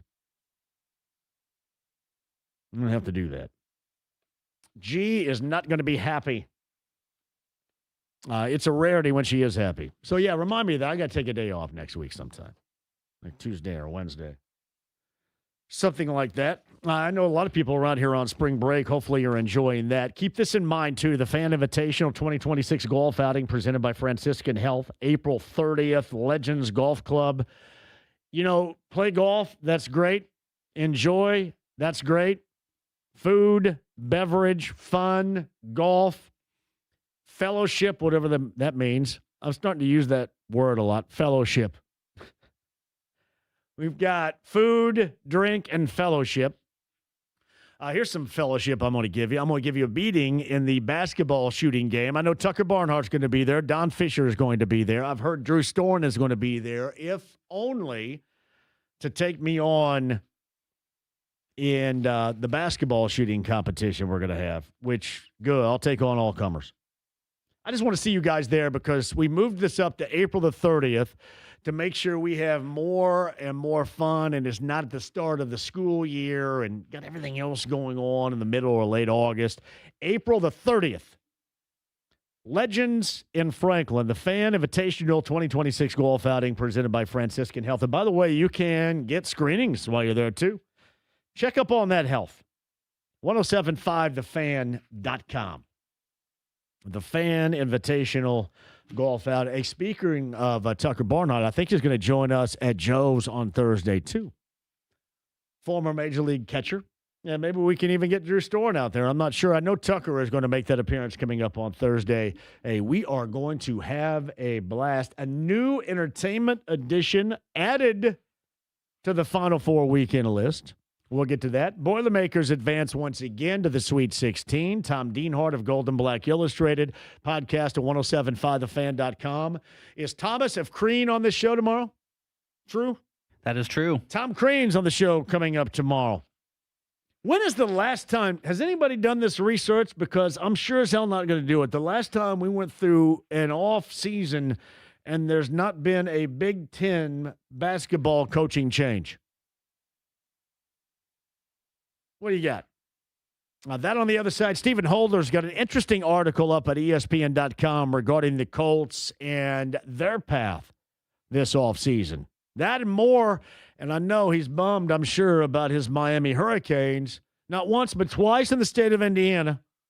National championship game to IU in football in January and ousted by the Boilermakers in the round of 32 yesterday in St. Louis in men's basketball. Alas, he's still cool with joining us. Stephen Holder of ESPN, you and I at 239-1070, all that and more, including Daniel Tosh tickets coming up after 5. Don't go anywhere.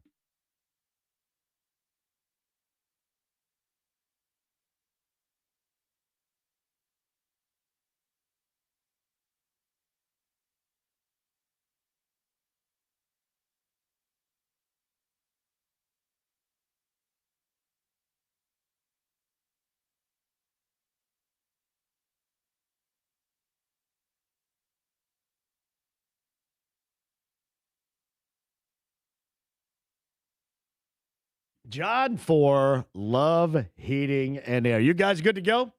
John and Chris Love, Heating, and Air, 317-353-2141. I'm curious. We went to 88 yesterday. I held back. I held off. I did not turn on the AC because I knew what was coming on the other side, and I knew we were going to get down into the lower 30s this morning.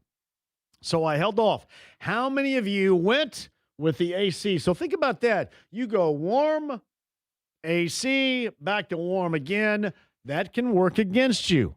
It can work against the efficiency of your system. So get it checked up and get it checked up today to make sure you're ready for the consistently warmer temperatures ahead with Love Heating and Air at 317-353-2141. And if you need with that checkup, the solution is a repair. Mention my name, and you're going to get $95 off the service fee with Love Heating and Air. That's $95 off the service fee just by mentioning my name. That's a discount to make sure you are cool and comfortable when you need it with this ever-changing temperature situation in the month of March in Indiana. It's Love Heating and Air. 317-353-2141 online, love-hvac.com today.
The Ride with JMV. We're not going to fall for a banana in the tailpipe. You're not going to fall for the banana in the tailpipe? It should be more natural, brother. It should flow out like this. Look, man, I ain't falling for no banana in my tailpipe. 93.5 and 107.5. The Fan. Longhorns Boilermakers Thursday, the first of the Sweet 16 matchups. San Jose, California. I have not been through an airport or TSA since the national championship game. So is that problematic? What do we know? It's pretty bad right now from what I've seen. I saw a post earlier today saying that in Atlanta, they had waits of like 6 hours to get through TSA.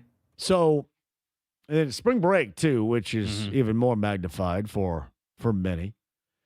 I'm assuming getting to San Jose is not the easiest, even though a lot of people, I'm sure, went out there just for the Super Bowl. I don't know if a lot of people did. Some people did, I'm sure, back in early February. Yeah, I was thinking about that a little bit. When I went through, it was fine, but obviously things have changed dramatically here recently. I'm assuming a lot of Boilermaker fans plan on going. I'm also assuming that our next guest, who's probably not too happy once again regarding his Hurricanes program, who joins us on the Andy Morrow Automotive Group hotline, Stephen Holder. Now, you're going to be in the owners' meetings. Is that coming up next weekend? This weekend? Yeah, I leave Saturday afternoon. Yeah, good luck with that. I've been, I know. I actually have heard. I haven't traveled in a few weeks, but I've heard that Indianapolis hasn't had the worst of it. Okay. So hopefully that remains true. But of course, I got to fly home from Phoenix at some point too. So who the hell knows? Well, that's what I thought, because I talked to James after he tried to injure me yesterday playing pickup basketball, and he said he had to go out there. So yeah, getting sick of getting injured. So getting tired of getting injured right here. At least it's not soft tissue. So all good. Other than that. Hey, I did want to ask you something regarding your article about the Colts, and the X message was the Colts' willingness to pay quarterback Daniel Jones up to $100 million over the next 2 years, despite the Achilles tear. The deep dive always is interesting to me, especially when somebody else does it. So upon that deep dive for you, what did you uncover about that particular willingness for them? Yeah, so first off, it's a very fair question, right? If you are a fan or just an observer and you feel like, I don't get it, well, that's fair, right? That's why I asked these questions, because I knew the question was out there. I would say the takeaway, first off, there are no guarantees. There never are, okay? So let's start with that. But we can take the overall situation and ask the relevant questions. And when you do that, the feedback is pretty good that this could work out. Now, that has nothing to do with his injury history and all of that. We obviously can take that into account. But just as it relates to the Achilles injury, I talked to, for example, the medical director for the Cincinnati Reds, who has a really successful orthopedic practice in Ohio. And he felt like they were on solid ground, just, describing what the Colts are doing here and moving forward. He felt like they were on solid ground. A couple big things. Number one, they had a surgery done by Dr. O'Malley out in New York. If you're familiar with that name, it's because he did Tyrese Halliburton and repaired his Achilles. More importantly, he is the one behind the repair of Jason Tatum, who has had just an incredible return from his Achilles tendon tear last year in just about 9.5 months, right? So that's a good sign. The other thing is he's past that 3-month mark, which is about when they did the extension. That 3-month mark is when you become a little more bulletproof, and they know that you're not going to have setbacks. So all of that's a positive thing, and we know that the Colts have had all the exams done before doing the contract. So the rest of it, you just kind of hope for the best, but there's definitely reason to feel optimistic. Would you describe this as an upcoming lame duck season, or is this a going after it business as usual season? Well, I mean, I think it has to be going after it if you want to save your job. if you're Chris Ballard and Shane. So you kind of are lame duck. It's kind of both, I guess. Then is what you're saying. Well, I mean, I think they'll be lame duck if they get off to a bad start. That's what I'd say. I think it's still open-ended for now because they haven't played a game. Now, if they start off well and things are rolling, then that bodes well for them, right? But if they have a poor start, then I really think everybody sours on this whole thing, those who haven't already, right? Yeah. Everybody sours on them, and it's hard to really get the train back on the tracks, I feel like, at that point. They got a second lease on life here, but you got to do something with it. The owner gave them a new lease on life, or a temporary lease on life. And if you don't do something with it, then you're on the way out. I think it's pretty simple. Outside of the obvious, because we kind of knew that was coming regarding Daniel Jones and Alec Pierce. And I guess you could throw in Michael Pittman Jr. getting traded as well. You knew that there were going to be some issues that are going to have to be dealt with of losses and guys that we thought we knew, in this case, they were going to bring back. Has this offseason, has it been surprising to you with the way they have charted a path, or is this the way that you felt it was going to go outside of those things that I just think came without question going into March? Yeah, I would say for the most part, yes, but I am definitely underwhelmed on defense. I don't think there's any other way to view it. I mean, unless you're a big fan of Arden Key, okay, and I've never met one, I don't know what else you're really excited about on that side of the ball. I like some of these guys, don't get me wrong. I think, adding a guy like, Colby Wooden, the defensive tackle they traded for in the Zaire Franklin deal, I think that's a good pickup, right? That's not to say that these guys won't play important roles. Arden Key is a good pickup, technically. I think he's a good pickup if he's going to play limited snaps. He's not a good pickup if he's the guy, quote unquote. And so I really think, like I said, on defense, I've just been a little underwhelmed. I thought there would be a more impactful linebacker signing and a more impactful defensive end signing, and I think we got neither. So that, to me, I think is not a step in the right direction, and I don't think they have improved on defense so far. Is any mention that you read in social media regarding Renard, is that just Colts fans trying to wish this into reality, or do you think that there ultimately could be any interest in trying to do something like that from a Colts angle? It doesn't seem reasonable nor feasible to me, but that rumor doesn't go away, and I don't know if that's just from Colts fans that are trying to wish that into reality. Well, first off, I understand why they would wish for that, based on my view of their defense.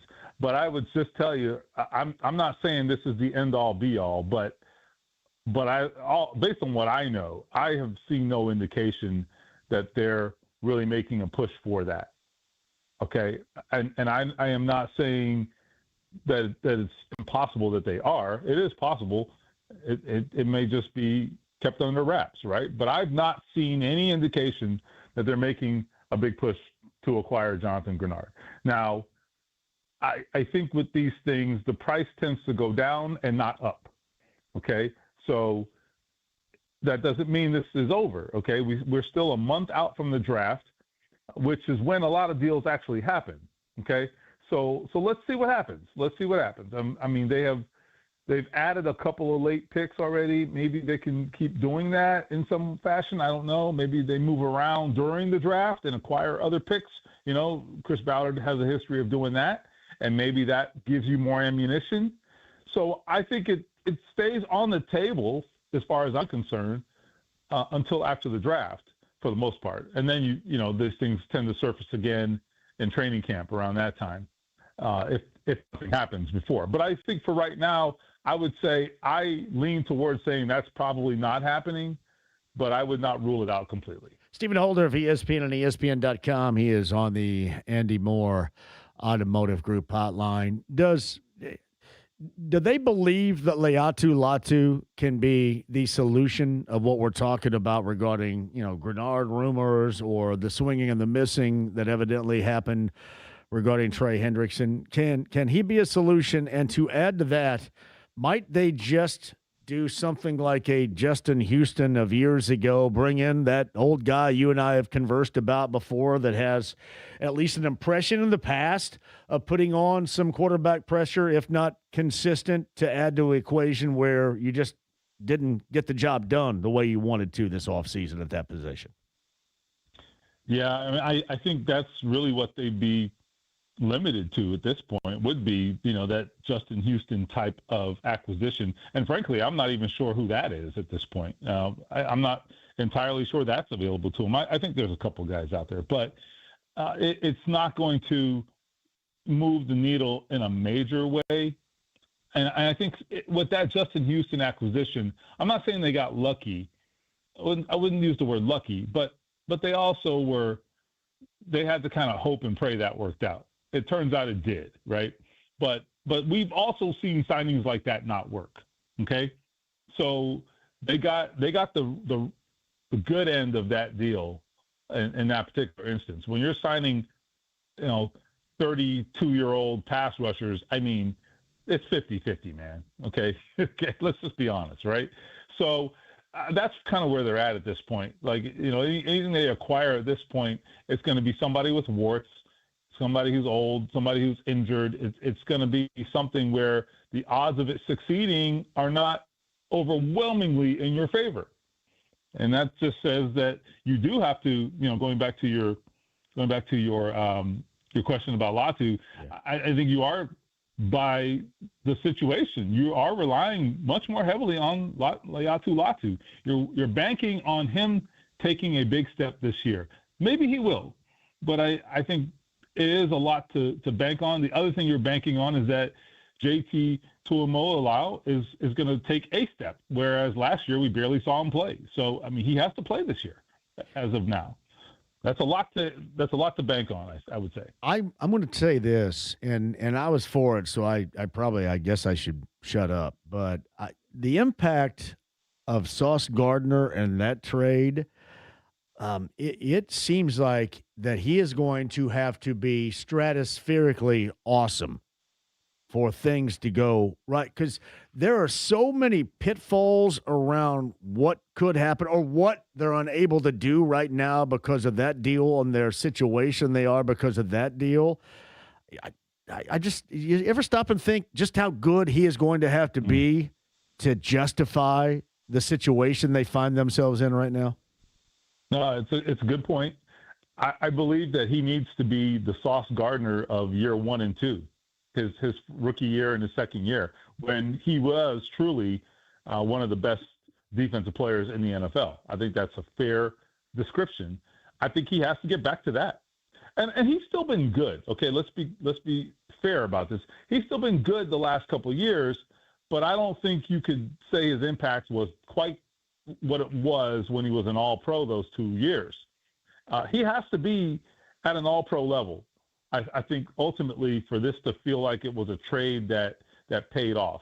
If he does that, at least you can hold your head up a little higher. Right now, all you can do is just say, we hope, right? Because that's all you got. You didn't get the return on investment last year. It's not the kid's fault. He got hurt. He didn't ask for this, right? But at the end of the day, whether the expectation is on him or whether the scrutiny is on the team, whatever it is, for this deal to really, I think, be viewed differently, he has to play at an All-Pro level, in my opinion. What's some of the questions? And by the way, real quick, I think he can. I still think it's in him, but he's got to stay healthy, and they got to make sure they put the players around him too, which maybe they haven't quite done so far in free agency. So Stephen Holder of ESPN and ESPN.com is on the Andy Moore Automotive Group hotline. Before I let you go, you mentioned you're off to the owners' meetings coming up this weekend out in Arizona. Give me a couple of front burner questions you have upon arrival out there. Well, I think first off is what you've already mentioned. Like, what is the state of this offseason plan? Because this is a huge offseason. I think it's a pivotal offseason, right? It's the first offseason with the Irsay sisters in charge. It is an offseason where you have put on notice your coach and GM and essentially have said, do or die. I don't think they were very I don't think you have to read between the lines to see that. And so what is the state, if it's such an important offseason, what is the state of your offseason plan? Because they did re-sign Daniel Jones and Alec Pierce. Hooray. Very good. Well, job well done. But all that does is get you back to ground level. You haven't improved, period. So I think that's the question. What's the next step? How are you going to improve the roster given what has already transpired in free agency this offseason? And then I think beyond that, it's more about just, do you have enough offensively? How do you recreate what you did offensively? But because I think sometimes it's really hard. Like, you can catch lightning in a bottle. Last year they did. And I am one to say that I think that I don't think we made too big a deal of what they accomplished last season, early in the season. I think they were truly and accurately one of the best offenses we've seen. The numbers told us that. However, that doesn't mean you just run it back and you can recreate that. It's a really hard thing to do. So, what are they doing? How are they going to ensure that? I mean, I think it's a big thing to just expect. So I don't know. We'll see how it goes. But there's lots of conversation to come. We hope to hear from ownership, GM, and coach this coming week, a week from now. So that should be pretty informative, I hope. This is certainly a question for ownership, and I don't know if you or anybody else, your colleagues out there, intend on going this direction, but you had mentioned they're now a year in, at lead here, Carly Irsay Gordon, with ownership in mind. Is there any thought of going the direction of financial viability for the longer-term future now that they have over a year into this, or at least close to a year into this? Is there any thought of taking a Q&A, maybe that particular direction at all, if you have that if you have that connection with Carly Irsay Gordon and company out there? Right. So just to clarify, the question being what? Do they have? Are they comfortable with their financial viability? Correct. That kind of thing? Yeah, okay. And then much longer term interest in keeping this thing going here themselves. I got you. Yeah, I think that's not unreasonable. Yeah, I mean, because when there is a change in ownership, even though it's still in the family, those are the kinds of questions that do come into play. So I don't think that's necessarily unfair. I mean, we know this situation is different than a lot of others. Like, this is not the Seahawks situation, for example, right? Where if you follow the news league-wide, you might know, Paul Allen, their owner, passed away a couple of years ago. The heirs did not want to maintain ownership of the team, so that's now caught up in a sales situation, right? So then that creates all kinds of questions about what the new owners will commit to and all of that, right? So this is different. It's close to home. It's still in the family. Yeah. They intend to pass it on. That's every intention that I've ever been told. But yes, I mean, there could be a different approach to things, and how does the money? I don't even know how it gets divided up. I don't know. There's multiple parties involved, right? There's lots of little things that potentially complicate it, and some of which I'm not even an expert on, right? So I do think it's a fair topic, and we'll see whether we can get some answers. So Stephen Holder of ESPN and ESPN.com, he's on the Andy Moore Automotive Group hotline. In closing here, man, the state of Indiana been rough on the Canes, man. Seriously. Yeah, it has been. I'm not broken up about this one. Look, I mean, like I said the other day, I think with Query, look, if we had to lose a national championship game to the team that had maybe the best story in college football in, I don't know, a quarter century or something, I can live with that. Okay. And then on the other side, in the NCAAs, if we have to lose, a game with the Sweet 16 on the line to a well-run, well-coached program like Purdue, who I respect the hell out of, then I can live with that too. So I feel like both situations we can hold our head high. Okay, so especially basketball, because this team was supposed to be nowhere, and they were nowhere a year ago. Hell of a comeback. In fact, I think that it was like a 16-game improvement from last season, I believe. I think that's right. So that's some incredible stuff, and they found themselves a hell of a coach, man. So they did. It seems like that's true. Yeah, it seems like that's that Henderson dude. Sheldon Henderson is I like him a lot. I do. Yeah, they got a lot going on. Look, and NIL is the ultimate equalizer too, and they've got they have mastered the NIL game. So you got to be in the game at this point, and Miami is playing it well. So I'm not mad about that either. Safe travels to Arizona coming up this weekend, man. We appreciate you as always. All right, we'll talk soon. It's Stephen Holder of ESPN on ESPN.com on the Andy Moore Automotive Group hotline. In case you missed this earlier today, Simon Property Group made the announcement earlier today, the death of President and CEO David Simon. Passed away yesterday after a battle with cancer, and he was 64. The Simon Property Group Board of Directors appointed Eli Simon as the new CEO and president effective immediately. David Simon was a graduate of the Indiana University Kelley School of Business, Columbia University's Graduate School of Business, before joining the family enterprise. Simon worked as an investment banker specializing in mergers and acquisitions.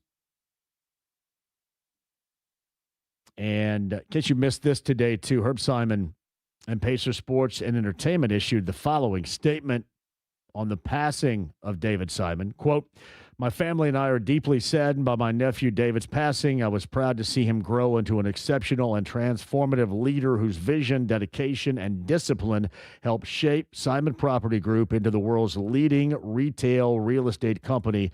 His impact on our family, our community, and the real estate industry will be felt for generations to come. We will miss him greatly." That is from Herb Simon, and Pacers Sports and Entertainment issued a little bit earlier today regarding the passing of David Simon. That took place yesterday. Quick break. We'll come back. You and I rest of the way. Top of the hour. Pacers, by the way, on the road in Orlando coming up later on tonight. They have lost 16 straight Wednesday, Thursday, and Friday road shows. We'll get to that and back to the Boilermakers and Texas coming up on Thursday in San Jose. A part of the Sweet 16, and in all, 6 Big Ten teams. They're a part of that. Gotcha. Coming up on the other side. AAA Membership Lounge via YouTube Live, 93.5, 107.5 The Fan.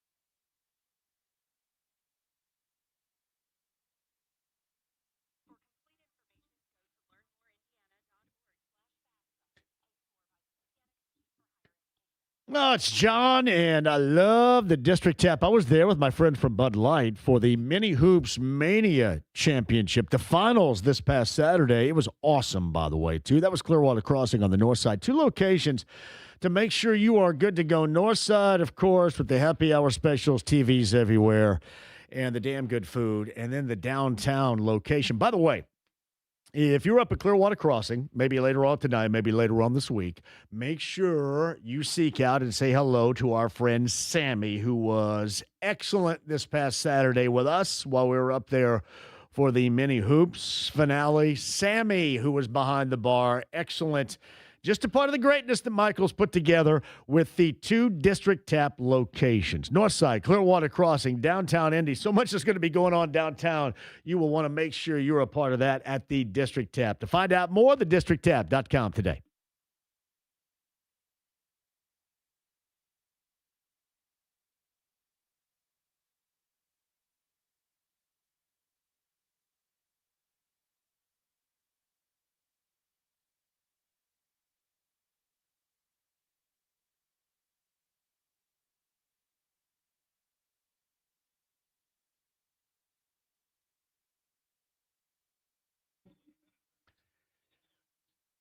Oh, I've told you so much about Premier Weight Loss. Just incredible the amount of time that I have put into this, and they have been right alongside this weight loss journey. That's PWLindy.com, the two Premier Weight Loss locations here in Central Indiana at 317-643-4444. Come the end of June, it will have been 2 years. And 2 years I would not trade, because I just feel so much better. The health is so much better with the weight loss, the GLP-1 weight loss injections. Every week we do that, and then every month we get together at Premier Weight Loss with Sam and Lauren and Thomas, the gang. They go over your numbers. They make sure you stay on track.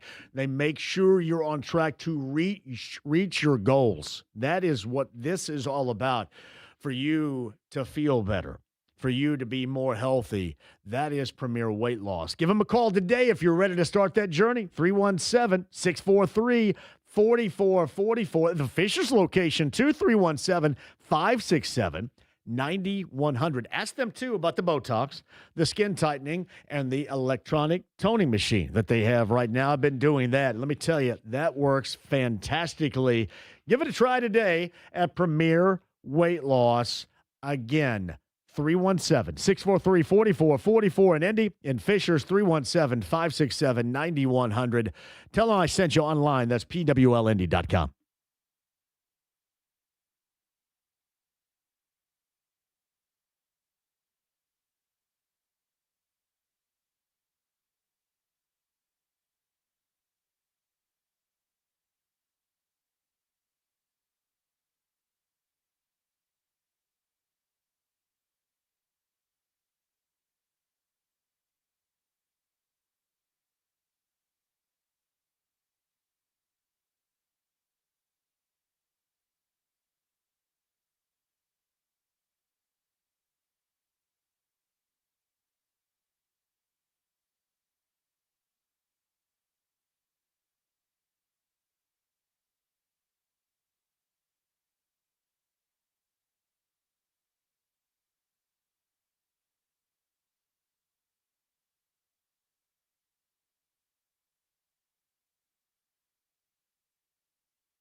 The Ride with JMV. It takes him a second to get on the stool because he's under 5 feet tall. 93.5 and 107.5. The Fan.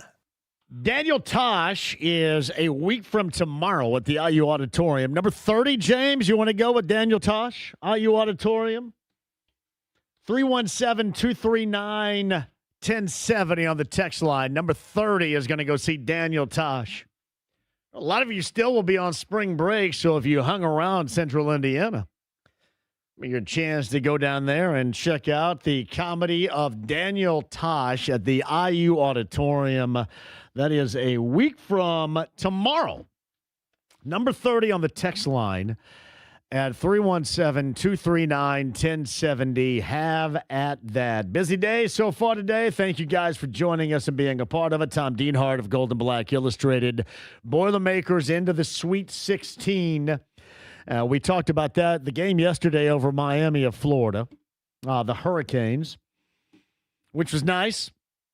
And getting what I thought was one of the better games individually of anybody. I just thought Fletcher Lawyer was outstanding on both ends and gave them in particular in the second half what was necessary to get that distance and then to get that win. They get the Texas Longhorns coming up at 7:35 on Friday. That is a part of the Sweet 16 in San Jose. Tom Deanhard talked about that. No word as of yet regarding C.J. Cox, the availability. As he, of course, turned his ankle, he went out, and no word on that. Now, he seemed to think that there was no issue, no problem moving forward after the game yesterday. But I have not heard of any official word about C.J. Cox as of yet. But he was instrumental in that team and its win yesterday. Seriously, as big as you're going to find. And he did. We will say this. He went back to the bench, and then after the game, he said that, everything was going to be okay. But no official word as of yet regarding that. But you look at those 3 threes at the end, and one was just right up against the shot clock and from about 30 feet. Without that, you wonder how much worse things were going to be going into the half against the Canes and how the second half might have gone.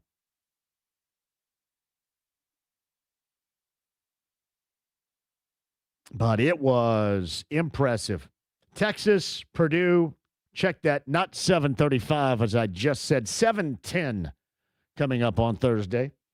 7:10 from San Jose with the Longhorns and the Boilermakers in the Sweet 16. 7:30, you've got the 9 and the 4. That's Iowa and Nebraska. How about that out of the Big Ten right there? Iowa and Nebraska. Iowa with the upset of the defending national champion and the 1-seed Florida Gators, which I'm assuming sunk a lot of your brackets. Maybe not right now, but ultimately will if you had Florida going to the Final Four or you had Florida maybe winning it all and going back-to-back.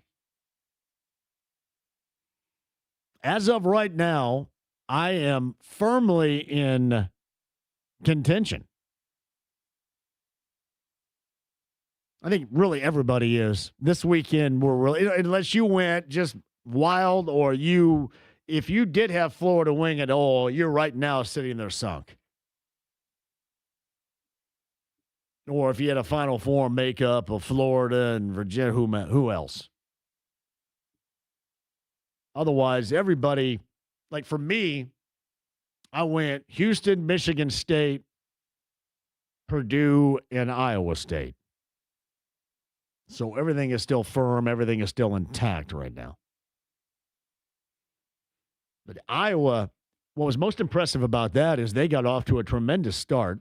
Florida came back, took the lead. Iowa got it back. And then Iowa had on offense and then defensively. I wouldn't say so much it was what they did defensively in that final Florida possession more than it was a complete lack of execution. And you couldn't believe what they were trying to do with the time that they had left on the clock. But the execution by Iowa and the lack thereof defensively on the final Iowa possession that led to the made 3 that took the lead, and then Florida not even getting a shot off. But Iowa was tough ass in that performance. Iowa and Nebraska at 7:30. First time Iowa's been in the Sweet 16 since 1999. The first time ever for the Cornhuskers of Nebraska, the 4 seed. 7:30, that is from Houston, Texas. Arkansas, Arizona, that is also out in San Jose. Both those teams, although Arkansas did have a little bit of problems, a little bit of issue. But they're on through. That should be one of the matchups that I cannot wait. There are two matchups in the Sweet 16 that I am most excited about seeing, and they're both taking place. Actually, obviously, Purdue, the local flavor here, but the two matchups, when I was asking a little bit earlier, that I am most interested in watching are also on Thursday. Arkansas, Arizona, 9:45 from San Jose, and then Illinois and Houston a little bit after 10. As I mentioned regarding that, it is a battle of two teams that are huge in terms of what you're going to get or what you feel you're going to get. With Houston, you know every single time what you're going to get. There's never any doubt. This is Houston. This is Kelvin Sampson's team. This is what you're going to get. With Illinois, you have zero idea what the hell they're going to do. None. They could go out there and be lights out and utilize shot-making ability, athleticism. Or they could go out there and say, let's pack this thing up and go home. We're done. To me, that makes that situation as absolutely compelling as it can be.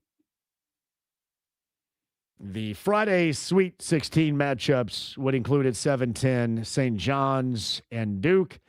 It seemed like Duke got back on track after that Siena first half and a little bit into the second half. By the way, Jerry McNamara was hired by Syracuse, or was in the process. It may have been solidified by now by Syracuse, where he played collegiately, and that you knew was coming, especially after John Shire was speaking so glowingly. It was almost like that the head coach of Duke was politicking for McNamara to get that gig.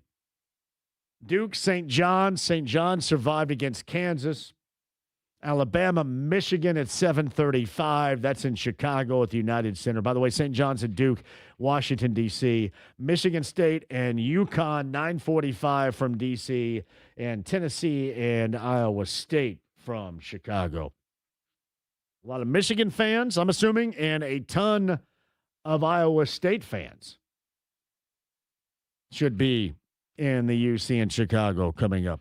That's Friday night. That's your Sweet 16, and what I think has been a compelling and enjoyable NCAA tournament, even without the presence of what you would call as a definitive sleeper and or Cinderella team. Even without it, I think we've had some really good games to this point. Even without it. We shall see. Fun without question. JMV, I might be in the 284th place, but I'm not out of it. Oh, yeah, there he is. B. Reed's our leader right now. B. Reed is got the advantage as of right now, but I see Jeremiah Wheatley is 284th. James, did you look up my rank on there? Can you look it up, or do you have to have me look it up? I believe you are in a log jam for 18th place is how we described it. I'm a log jam for 18th. So I would automatically, considering I'm the host of this stinking show, that I'm number one in 18th place. That's what I am right now? I think that's a fair way to think about it. Cool. I am number one in 18th place. But still the Final Four intact. Number one in 18th place. Man, Jeremiah is 284, but does have Michigan winning it. I will say this, B. Reed right now is, there are a bunch of number ones, but B. Reed is at the top of the list. There are a bunch of 550s right now. This is absolutely going to come down to points. In the I think is the national championship game points? I believe so, yes. Yeah. You know, a bunch of 550s. Just call me number one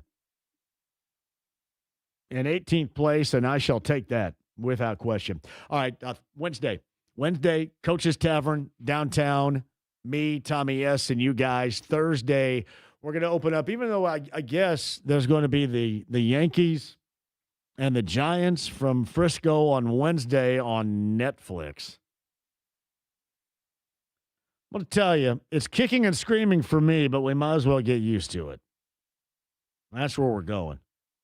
We all know that the pay-per-view is coming. Now, this is what I don't know. I'm assuming that I get to watch the Reds and the Cubs and the White Sox this baseball season in the usual way that I watch them, I'm guessing.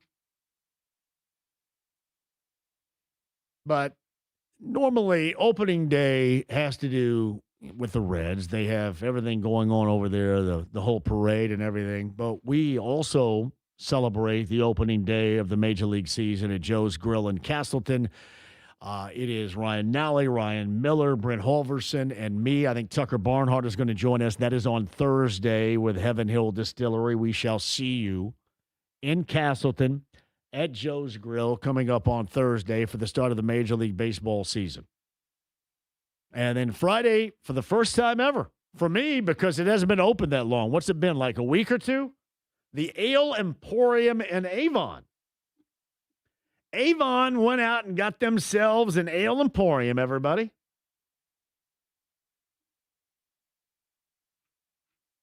And that's on Friday. Cannot wait to see you there. Bill, let me give a shout out. Bill just reached out to me. Sometimes it's weird, right? Like if we get in an argument in social media or if we have a differing opinion on this show, I don't carry that home. But I will say this, when I don't get to your request or I forget them on Saturday night, like that's weighty on Sunday. I have no idea why. So thank you, Bill, because the J-Dog, the J-Dog wanted some Faster Pussycat on Saturday night because it was a hairband weekend. I actually played some earlier today. Yeah, and I forgot. Oh, really? I forgot to do it. I felt awful all Sunday. Awful. I think about that. I can normally remember if I forgot to play your request on Sunday, and I did.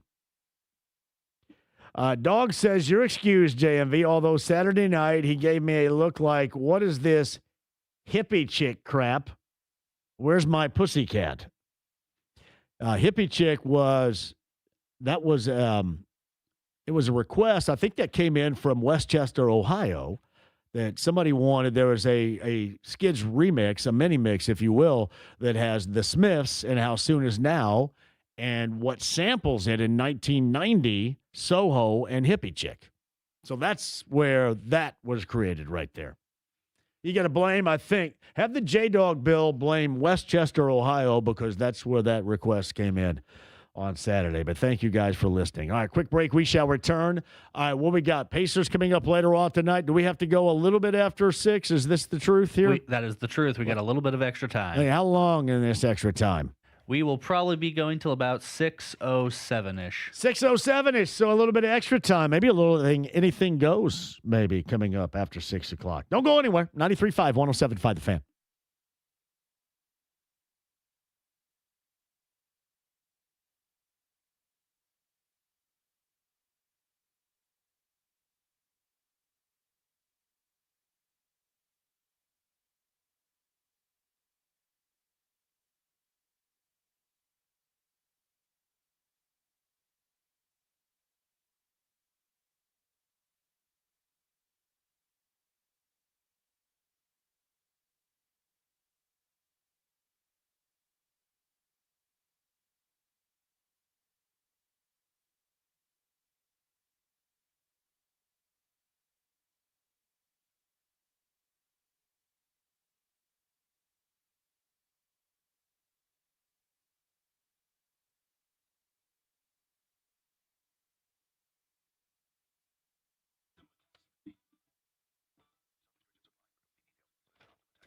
Hey, John here for the 2026 State Farm College Slam Dunk and Three-Point Championship going on Friday, April the 3rd, 7 o'clock at Hinkle Fieldhouse. You need to be there. It is a part of the event.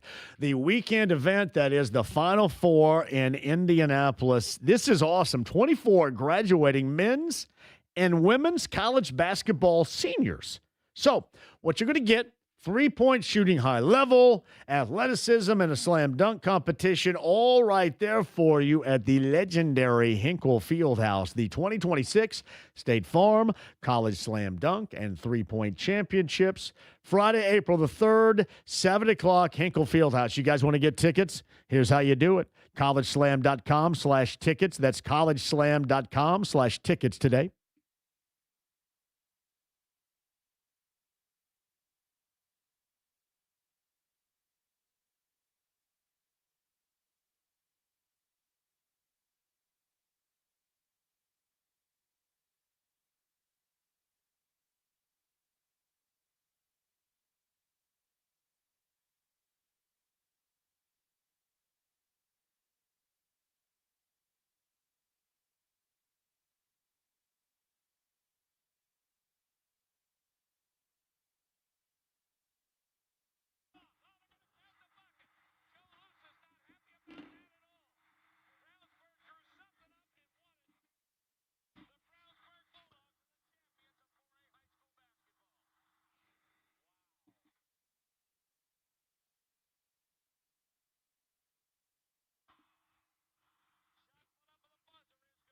Oh, there you go. Brownsburg and Gordon Hayward bringing back some memories right there. That is all a part of what you're going to witness.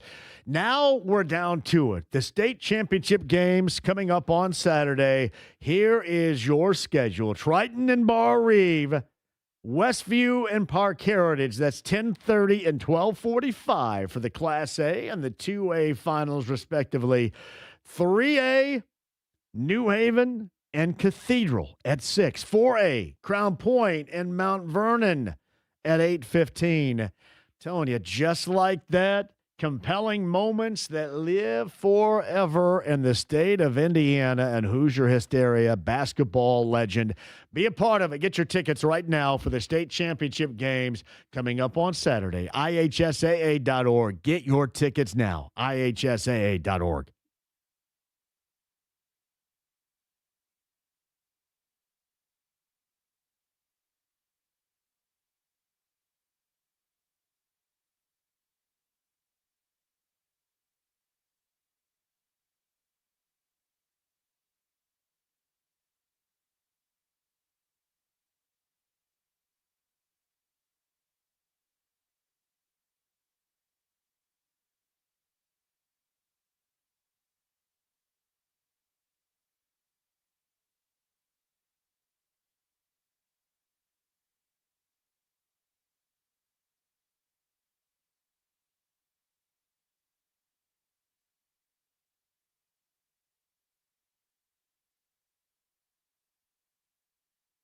The Ride with JMV. If peeing your pants is cool, consider me Miles Davis. 93.5 and 107.5. The Fan. Oh, busy day today. Jared Calhoun, the Utah State head coach, looks like he's going to be the next head coach of the Bearcats of Cincinnati. His coaching career began in 2004. The student assistant under Hall of Famer Bob Huggins. Wes Miller, I saw, who was ousted at Cincinnati last week as their head coach, just got a new gig at Charlotte. Yeah, for the Big Ten, James looked this up. Evidently, the first time, and we don't know how this is going to play out. Maybe somebody says, you know what, the hell with this, I'm done. But this would be the first time the Big Ten has not seen a coaching change in basketball in the offseason since 2020. Is that what you said? That's correct. So the first time since 2020. Now, who knows? But that's the way that it looks. Here's something else that's somewhat surprising, too, because I know it's a small school, and they kind of end their season every year the same way. But the formula for Randy Bennett and St. Mary's, at least in terms of the regular season and putting together a team, has been a good one. Randy Bennett, I thought, would be at St. Mary's forever. Alas, he will not. Arizona State, who fired Bobby Hurley last week, Arizona State is hiring Randy Bennett, formerly of St. Mary's, as their next head coach. They made that announcement earlier today. 5-year deal for Randy Bennett. Now, St. Mary's is expected to promote associate head coach Mickey McConnell. If you remember, McConnell played for Bennett, I think 07 to 11, and has been on the Gales coaching staff since 2019. Now, Randy Bennett is 63. I thought certainly he would be at St. Mary's forever. Last he will not. Arizona State for Randy Bennett. In a program that you always kind of wonder, all right, are they ever going to do anything? Bobby Hurley didn't get it done. Yeah, the one Hurley didn't work. Danny Hurley still seems to work out really well. Yeah, kind of interesting. And then if you miss it, Greg McDermott retired earlier today, too. He has been a long-time head coach. In fact, at the age of 61, McDermott was 16 years in at Creighton. 16 very eventful years. Alan Huss is going to be the next head coach. He was actually brought in, I should say, from High Point to be the coach in waiting there. He is the heir apparent in the Big East at Creighton. So a couple of news items coaching-wise collegiately today, and not one involving the Big Ten. And if that goes on to be the norm for the remainder of the offseason into next year, evidently it will be the first time since 2020 that has happened. All right, quick break. We shall return. All right, other side, by the way, too. I know you guys don't care, but I do. I did have Florida advancing to the Elite Eight. But I have Houston pushing. My Final Four's intact, but the Gators did cost me. In fact, I can see why I'm number 18th right here, because I missed out completely. I had Florida and Vanderbilt. So, but I have Iowa losing to Florida. I had Iowa getting there, then I had Vanderbilt beating Nebraska. So I'm going to be nude in that Sweet 16 right there in that particular bracket. But only for a game. So I may fall out of number 1 in the 18th ranking right there, maybe. A quick break. We'll come back. Final time with you. We'll do some Anything Goes coming up, and then we'll get you to what you need to know, including bottom of the hour coverage, right, James? 6:30 for Pat Boylan and company. Pacer Radio Network right here. They've got you covered from Orlando. 16 consecutive losses. And the Pacers and the Magic coming up later on tonight. 93.5, 107.5, The Fan.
The Ride with JMV. I got nowhere else to go. 93.5 and 107.5. The Fan. Some Anything Goes coming up after 6 for about 6 minutes. Pacers Orlando tonight. Lakers back home coming up on Wednesday. Is Mather still injured? He's kind of dinged up for the Clippers, too. That is a Friday affair. Check that out. Sunday, Miami. You got 3 consecutive at home. I'm also going to tell you this, and I was just talking to Eddie out in the hallway as I was passing. It was more my statement than anything else, but you've lost 16 consecutive. That's yet another lengthy losing streak this season. And I know people like me are going, well, I can't wait until Halliburton gets back. It's going to be different. But I also recognize that a lot of the dudes that you're counting on to play at an elite level next year are a part of significant levels of losing. And that makes you think. Even in a season in which has been compromised and it's a gap year, it makes you think. Dudes that are going to be here and playing and counted on, and again, at the highest of levels, are a part of a 16-game losing streak. It makes you think. All right, 239-1070. I know until anything goes. Here he is. Fulton, are you on the phone here for Anything Goes? Are you here with me? Hello, John. How are you? Hi, Fulton. How are you, buddy? Great. I just got a book at the library today. You got a book at the library today. What is it? Yep. It is called A Forgotten Place of an Impossible Dream and the Miracle of Blurry Bird of Heartland from Indiana. Well, good for you. You know, you're teaching me something here, Fulton, because I haven't been to a library since 1988. Really? I got to get back there soon. Yes. Yeah, the book is called Heartland. I am happy for it. Well, you're going to have to do a book report for us, okay? Hand your book report in to Pat Sullivan. Yeah, I sure will. Yeah, and I've got to get ready for track practice this Wednesday. Yes, you do. You better. Yep, and then I got play rehearsal coming up tomorrow, Thursday, and Sunday. You sound tired. I know.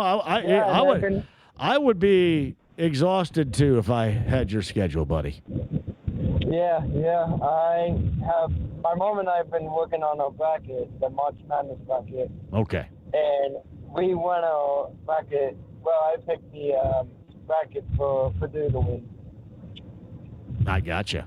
All right. Well, hey, we got to run, but the best of luck. Remember that book report for Pat Sullivan, okay? Yeah. Hey, John, I got a question. What? Has Laney seen Hannah Montana before? I would imagine. I don't know. I'd have to ask. Well, make sure you tell her tomorrow is the 20th anniversary special. I will. Hannah Montana. I will tell Laney that. Fulton, thank you for thinking. Great. All right, buddy. You're welcome. Take it easy. That is Fulton right there, the incredibly busy Fulton. Well done. I'd be exhausted too. Heck, I think I work a lot. He just went over more than I do.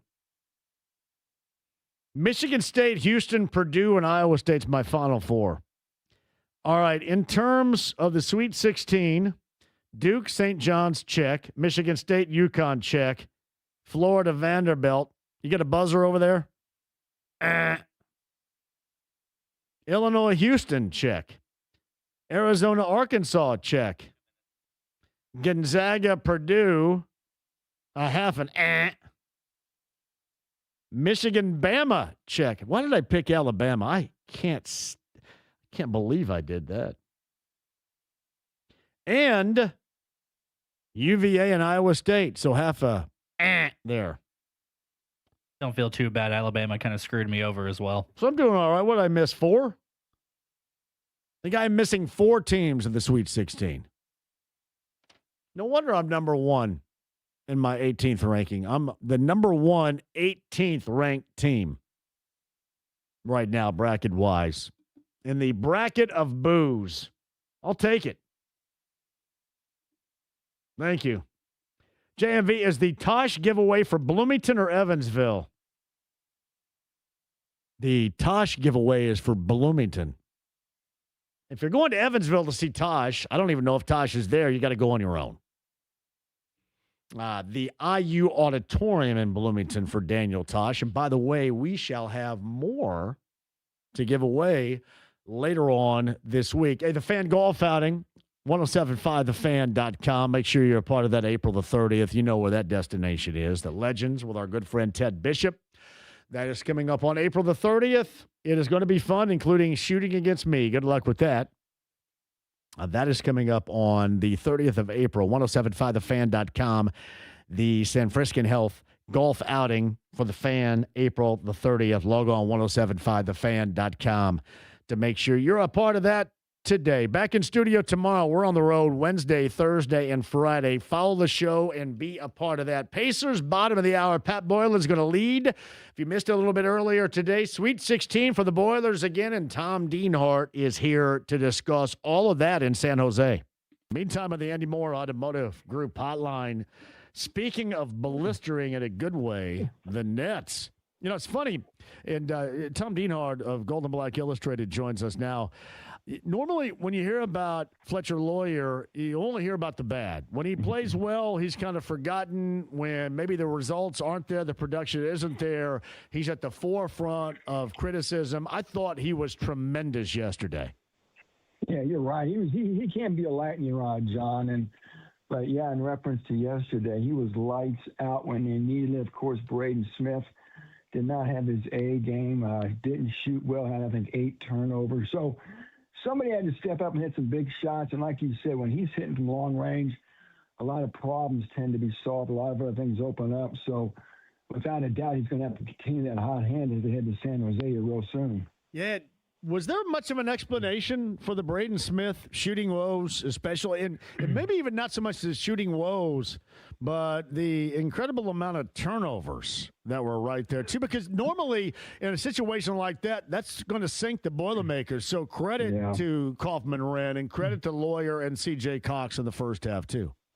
Yeah, I don't know if there's a real explanation for it. I did see some information on Twitter that someone – said he's had 8 or more turnovers 3 times in his career, and in each game it's been in the NCAA tournament. So who knows? Maybe pressure has something to do with it. Trying to make things happen sometimes, John. I think sometimes when you're a catalyst guy, you're the fulcrum of things. You feel like it's incumbent on you to try to make things happen and maybe try to do things that you shouldn't try to do. That would probably be my explanation. So they certainly have to get that cleaned up and have him play more of an A game. I'll tell you one thing I'd like to see more from him, though, John, is just to shoot more and score more and he's taking more shots. I think he's really got to be an alpha, not just from a playmaking standpoint, also from a shot-making standpoint. It's Tom Deanhard, Gold and Black Illustrated, with the Boilermakers and the Longhorns of Texas at 7:10 coming up on Thursday in San Jose. The first of these Sweet 16 games to be played.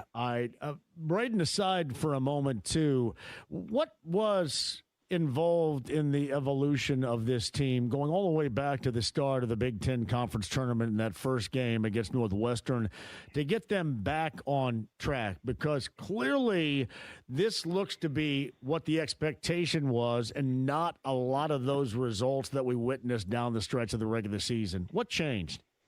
I think we've seen Oscar Clough continue to play better. I think he started well and sort of hit a lull.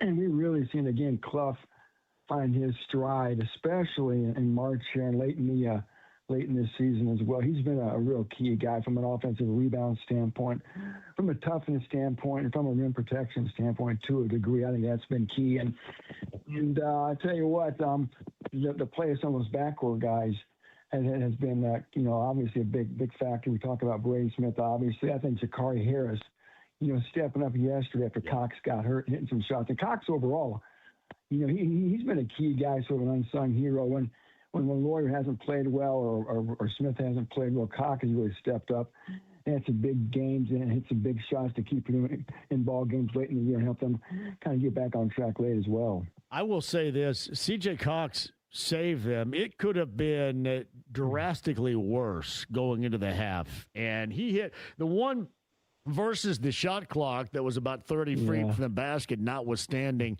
Without that, you kind of wonder what may have happened. Yeah, I think he had 3 3-pointers late in that first half yesterday to cut that deficit and kind of get Purdue back in the ballgame. That was a key sequence that they talked about in the postgame yesterday. So not sure about the extent of his injury. Remember, he went down in the second half there with some issue with his knee. He was iced it after the game, so we'll have to see about his availability and what that's going to look like moving forward. Purdue certainly needs to have him on the court when it tangles with the Longhorns here Thursday night. He was outspoken and positive about it after the game yesterday. Were you buying what he was telling everybody about him feeling better and being okay? Yeah, he can feel one way, but the doctors are going to obviously have a better look at it. I'm sure they've already done that, had a good look at it, and they're going to be the guys who really assess things as far as what went wrong, if there is anything wrong. So, it was just good to hear him verbalize how he felt about it. But again, we'll have to see what the doctors and trainers say or have said so far. Yeah, I would also agree with you about Harris. I mentioned that a little bit earlier, too. He made a big 3 in that second half and stepped up and played and obviously gave them minutes that were necessary because of the Cox situation. Yeah, Mayer coming off the bench, Omar Mayer, he's I tell you what, John, he is fearless. He's going to get his, man. He's going to get his shots. Sometimes he can get out of control with his ball handling, dribble into traffic and lose the ball. Sometimes force shots, but boy, he's calm things down as well coming off the bench and hitting some big shots. So they got, as you know, anybody listening to this or you personally know you've watched Purdue play, you know the array of shooters they have, how that can open things up. And boy, bringing a guy like him off the bench and Jack Banter off the bench, Harris off the bench, gives Purdue another arsenal of shooters to throw at teams.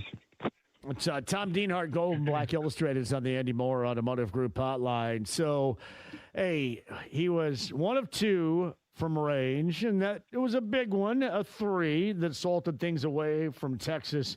How much of a focus or a spotlight are you and others that are fans of the Boilermakers going to put on the participation of Camden Heide coming up on Thursday? All types of focus and attention. That's what the media does. I mean, the players and the coaches aren't going to say one thing, but certainly We Meet Again is going to be a fun storyline. And, boy, Heidi's athleticism certainly would have been an asset. I don't think Purdue wanted to lose him, obviously, but he went to a nice situation in Austin, Texas, and here we are. He gets to stare down the Boilermakers in the Sweet 16, and it's going to be a fun matchup to see who guards him, what type of game he has.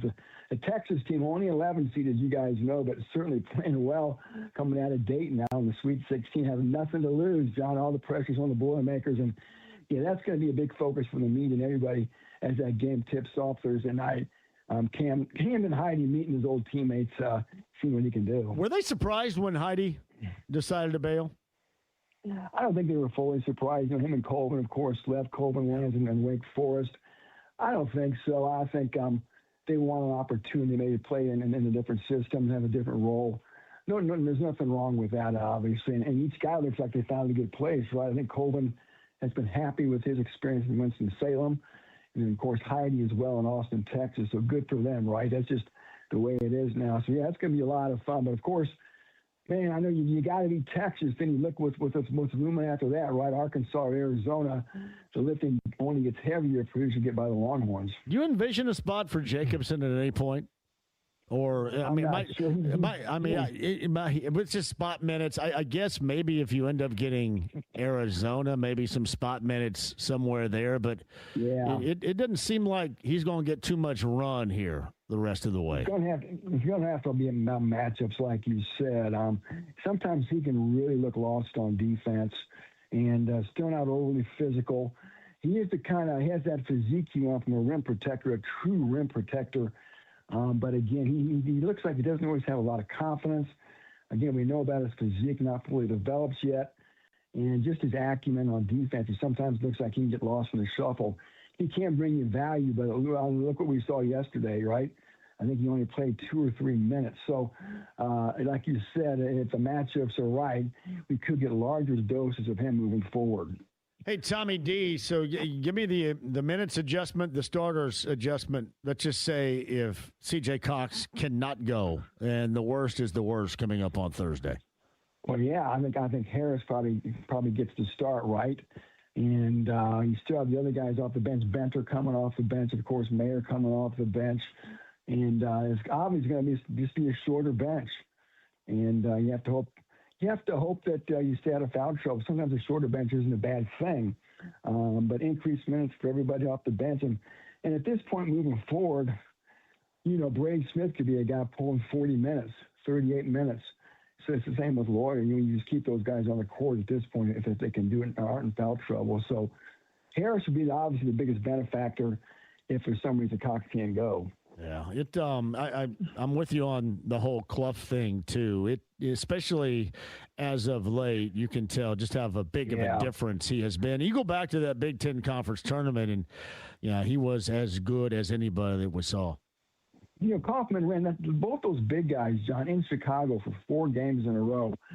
They were the difference makers. I tell you what, they were special. They kind of put the team on their back up there in the Windy City, especially in that last game against Michigan. And there have been times this year where each of those guys sort of struggled for one reason or another. But they certainly can really complement each other like we've seen so far in March. So Clough, TKR, you'd think, John, with Purdue's ability to shoot the football or shoot the basketball, that would certainly create some space for them to get those passes down low and make some one-on-one moves and score. You know what stuck out to me yesterday in closing with Tom Deanhard of Golden Black Illustrated was they went through some moments to where they had that same old rebounding problem. But it seemed like that they adjusted and cleared that up in the game, whereas, at least in moments, whereas in games of the past when they struggled in that category, it was a struggle for the rest of the game or the entirety of the game. I don't know if that came down to the fact that Miami, they missed some opportunities with looks that others prior to that gave Purdue issues did not miss. But it looked like that they adjusted on the fly, much like we haven't seen them do in games like that prior where the glass has been a significant issue. Yeah, especially in those losses at home to Wisconsin, Michigan, Illinois, the offensive rebounding by the other team has really proven fatal for Purdue. And like you mentioned, John, Miami certainly controlled that aspect yesterday, and it proved not to be detrimental to Purdue, but you're right. And another thing, just Miami's ability to get to the rim, it seems like time and again. Defense, we know that's been an issue for Purdue at times this year, especially in those losses. The inability to stop the ball, to keep teams off the rim has been an issue. Miami was able to get there a lot yesterday, and that's something that would still concern me if you're a Purdue fan. That it is Purdue's overall defensive ability, the lack of top-end athletic ability to stay with a team that can really get after it. So I'll be interested to see how well they keep Texas away from the rim and try to contest shots and make Texas really try to earn its points. It is something that needs to be talked about is this time of year. And you mentioned the pressure that, in the turnover games, high volume have taken place with Braden Smith have been in this tournament. Execution in those big moments in this tournament is absolutely vital, and it's even more magnified. And I thought you saw that in those moments in which Purdue stretches it out, you get so much of this high-level execution in terms of anybody that is working with Trey Kaufman-Wren. That is just a resource that not a lot of other teams have at that particular level. Getting something and knowing you're going to get something when you absolutely need it. Yeah, be able to throw the ball inside to him, just kind of watch him make his moves and do his spins and get to the rim or get fouled is key. All three of those seniors have played so much basketball here. Kaufman-Wren, Lawyer, and Braden Smith. They've been there, done that, had the heartache, had the heroics in March, tasted it all. They've seen every possible defense, John. They play in all these different environments. So, we knew experience was a real strength of this team. And you know what? They've ridden out some tough times, right? They've ridden out some tough times. And here they are soaring again. So you never want to count out a team that has that experience and that savvy and has that hunger, knowing this is their last run through it. So it could be a very interesting weekend if they get by the Longhorns and then maybe match up with Arizona for a chance to get to the Final Four. John, last year they got to the Elite Eight. Remember, lost a tough game to Houston. We'll see if maybe they can go 2 steps more here and get to a second. That's what I'm talking about. And that lack of execution on that final possession was one that they would love to have a do-over on. And, this time of year doesn't allow you to have a do-over. Yeah, and you can't. Yeah. And you'd think a team that's as well coached as Purdue with those veteran players wouldn't have lapses like that and give up an easy basket like Houston was able to get last year. So, live and learn, right? Maybe that was experience they needed. And you're right. If you're going to go and play for all the marbles, you're going to have to win the big games and make those key plays, not make those key mistakes, obviously, in key moments of huge ball games here. Hey, Tommy, I got to run here, but quickly, when's the last time that we went through a season in its entirety, an off season, I guess, in the Big Ten, where there was not a single coaching change? Well, I didn't think about that. I need to go try to look that up. That's very interesting, especially with 18 schools not having any change, huh? Because I don't think there's any change coming. Is anybody going to change this offseason? Not that I can think, unless somebody leaves on their own accord, But, yeah, I mean, it's incredible, the stability. It looks like the conference is going to have going from one year to the next. And just a great year for the Big Ten, right, John? With six Sweet 16 teams. So, one of my favorite trivia questions to ask people is, when's the last time the Big Ten won the national championship? Was it Michigan State, 1999, something, 2000? Michigan State, 2000. Yeah. Can you believe that? That some people would describe that as a high level of futility. That was the old Hoosier Dome. That's how long ago it was. Woo! And they thought that was going to be Tom Izzo's first of about 10 national titles. That's the only national title he's ever won. So, long story short, it's a long time coming for the Big Ten. We'll see if they can actually punch their ticket and get that first national title in over a quarter century. All right, keep us updated. I'm assuming there's going to be a large number of Boilermaker fans heading out to San Jose. They better leave right now. They may never get there. Good luck to them. San Jose, caravan's leaving here off. All right, brother. I appreciate you more than you know. We'll check in again soon. Anytime, John. Be good, buddy. Tom Deanhard, Golden Black Illustrated on the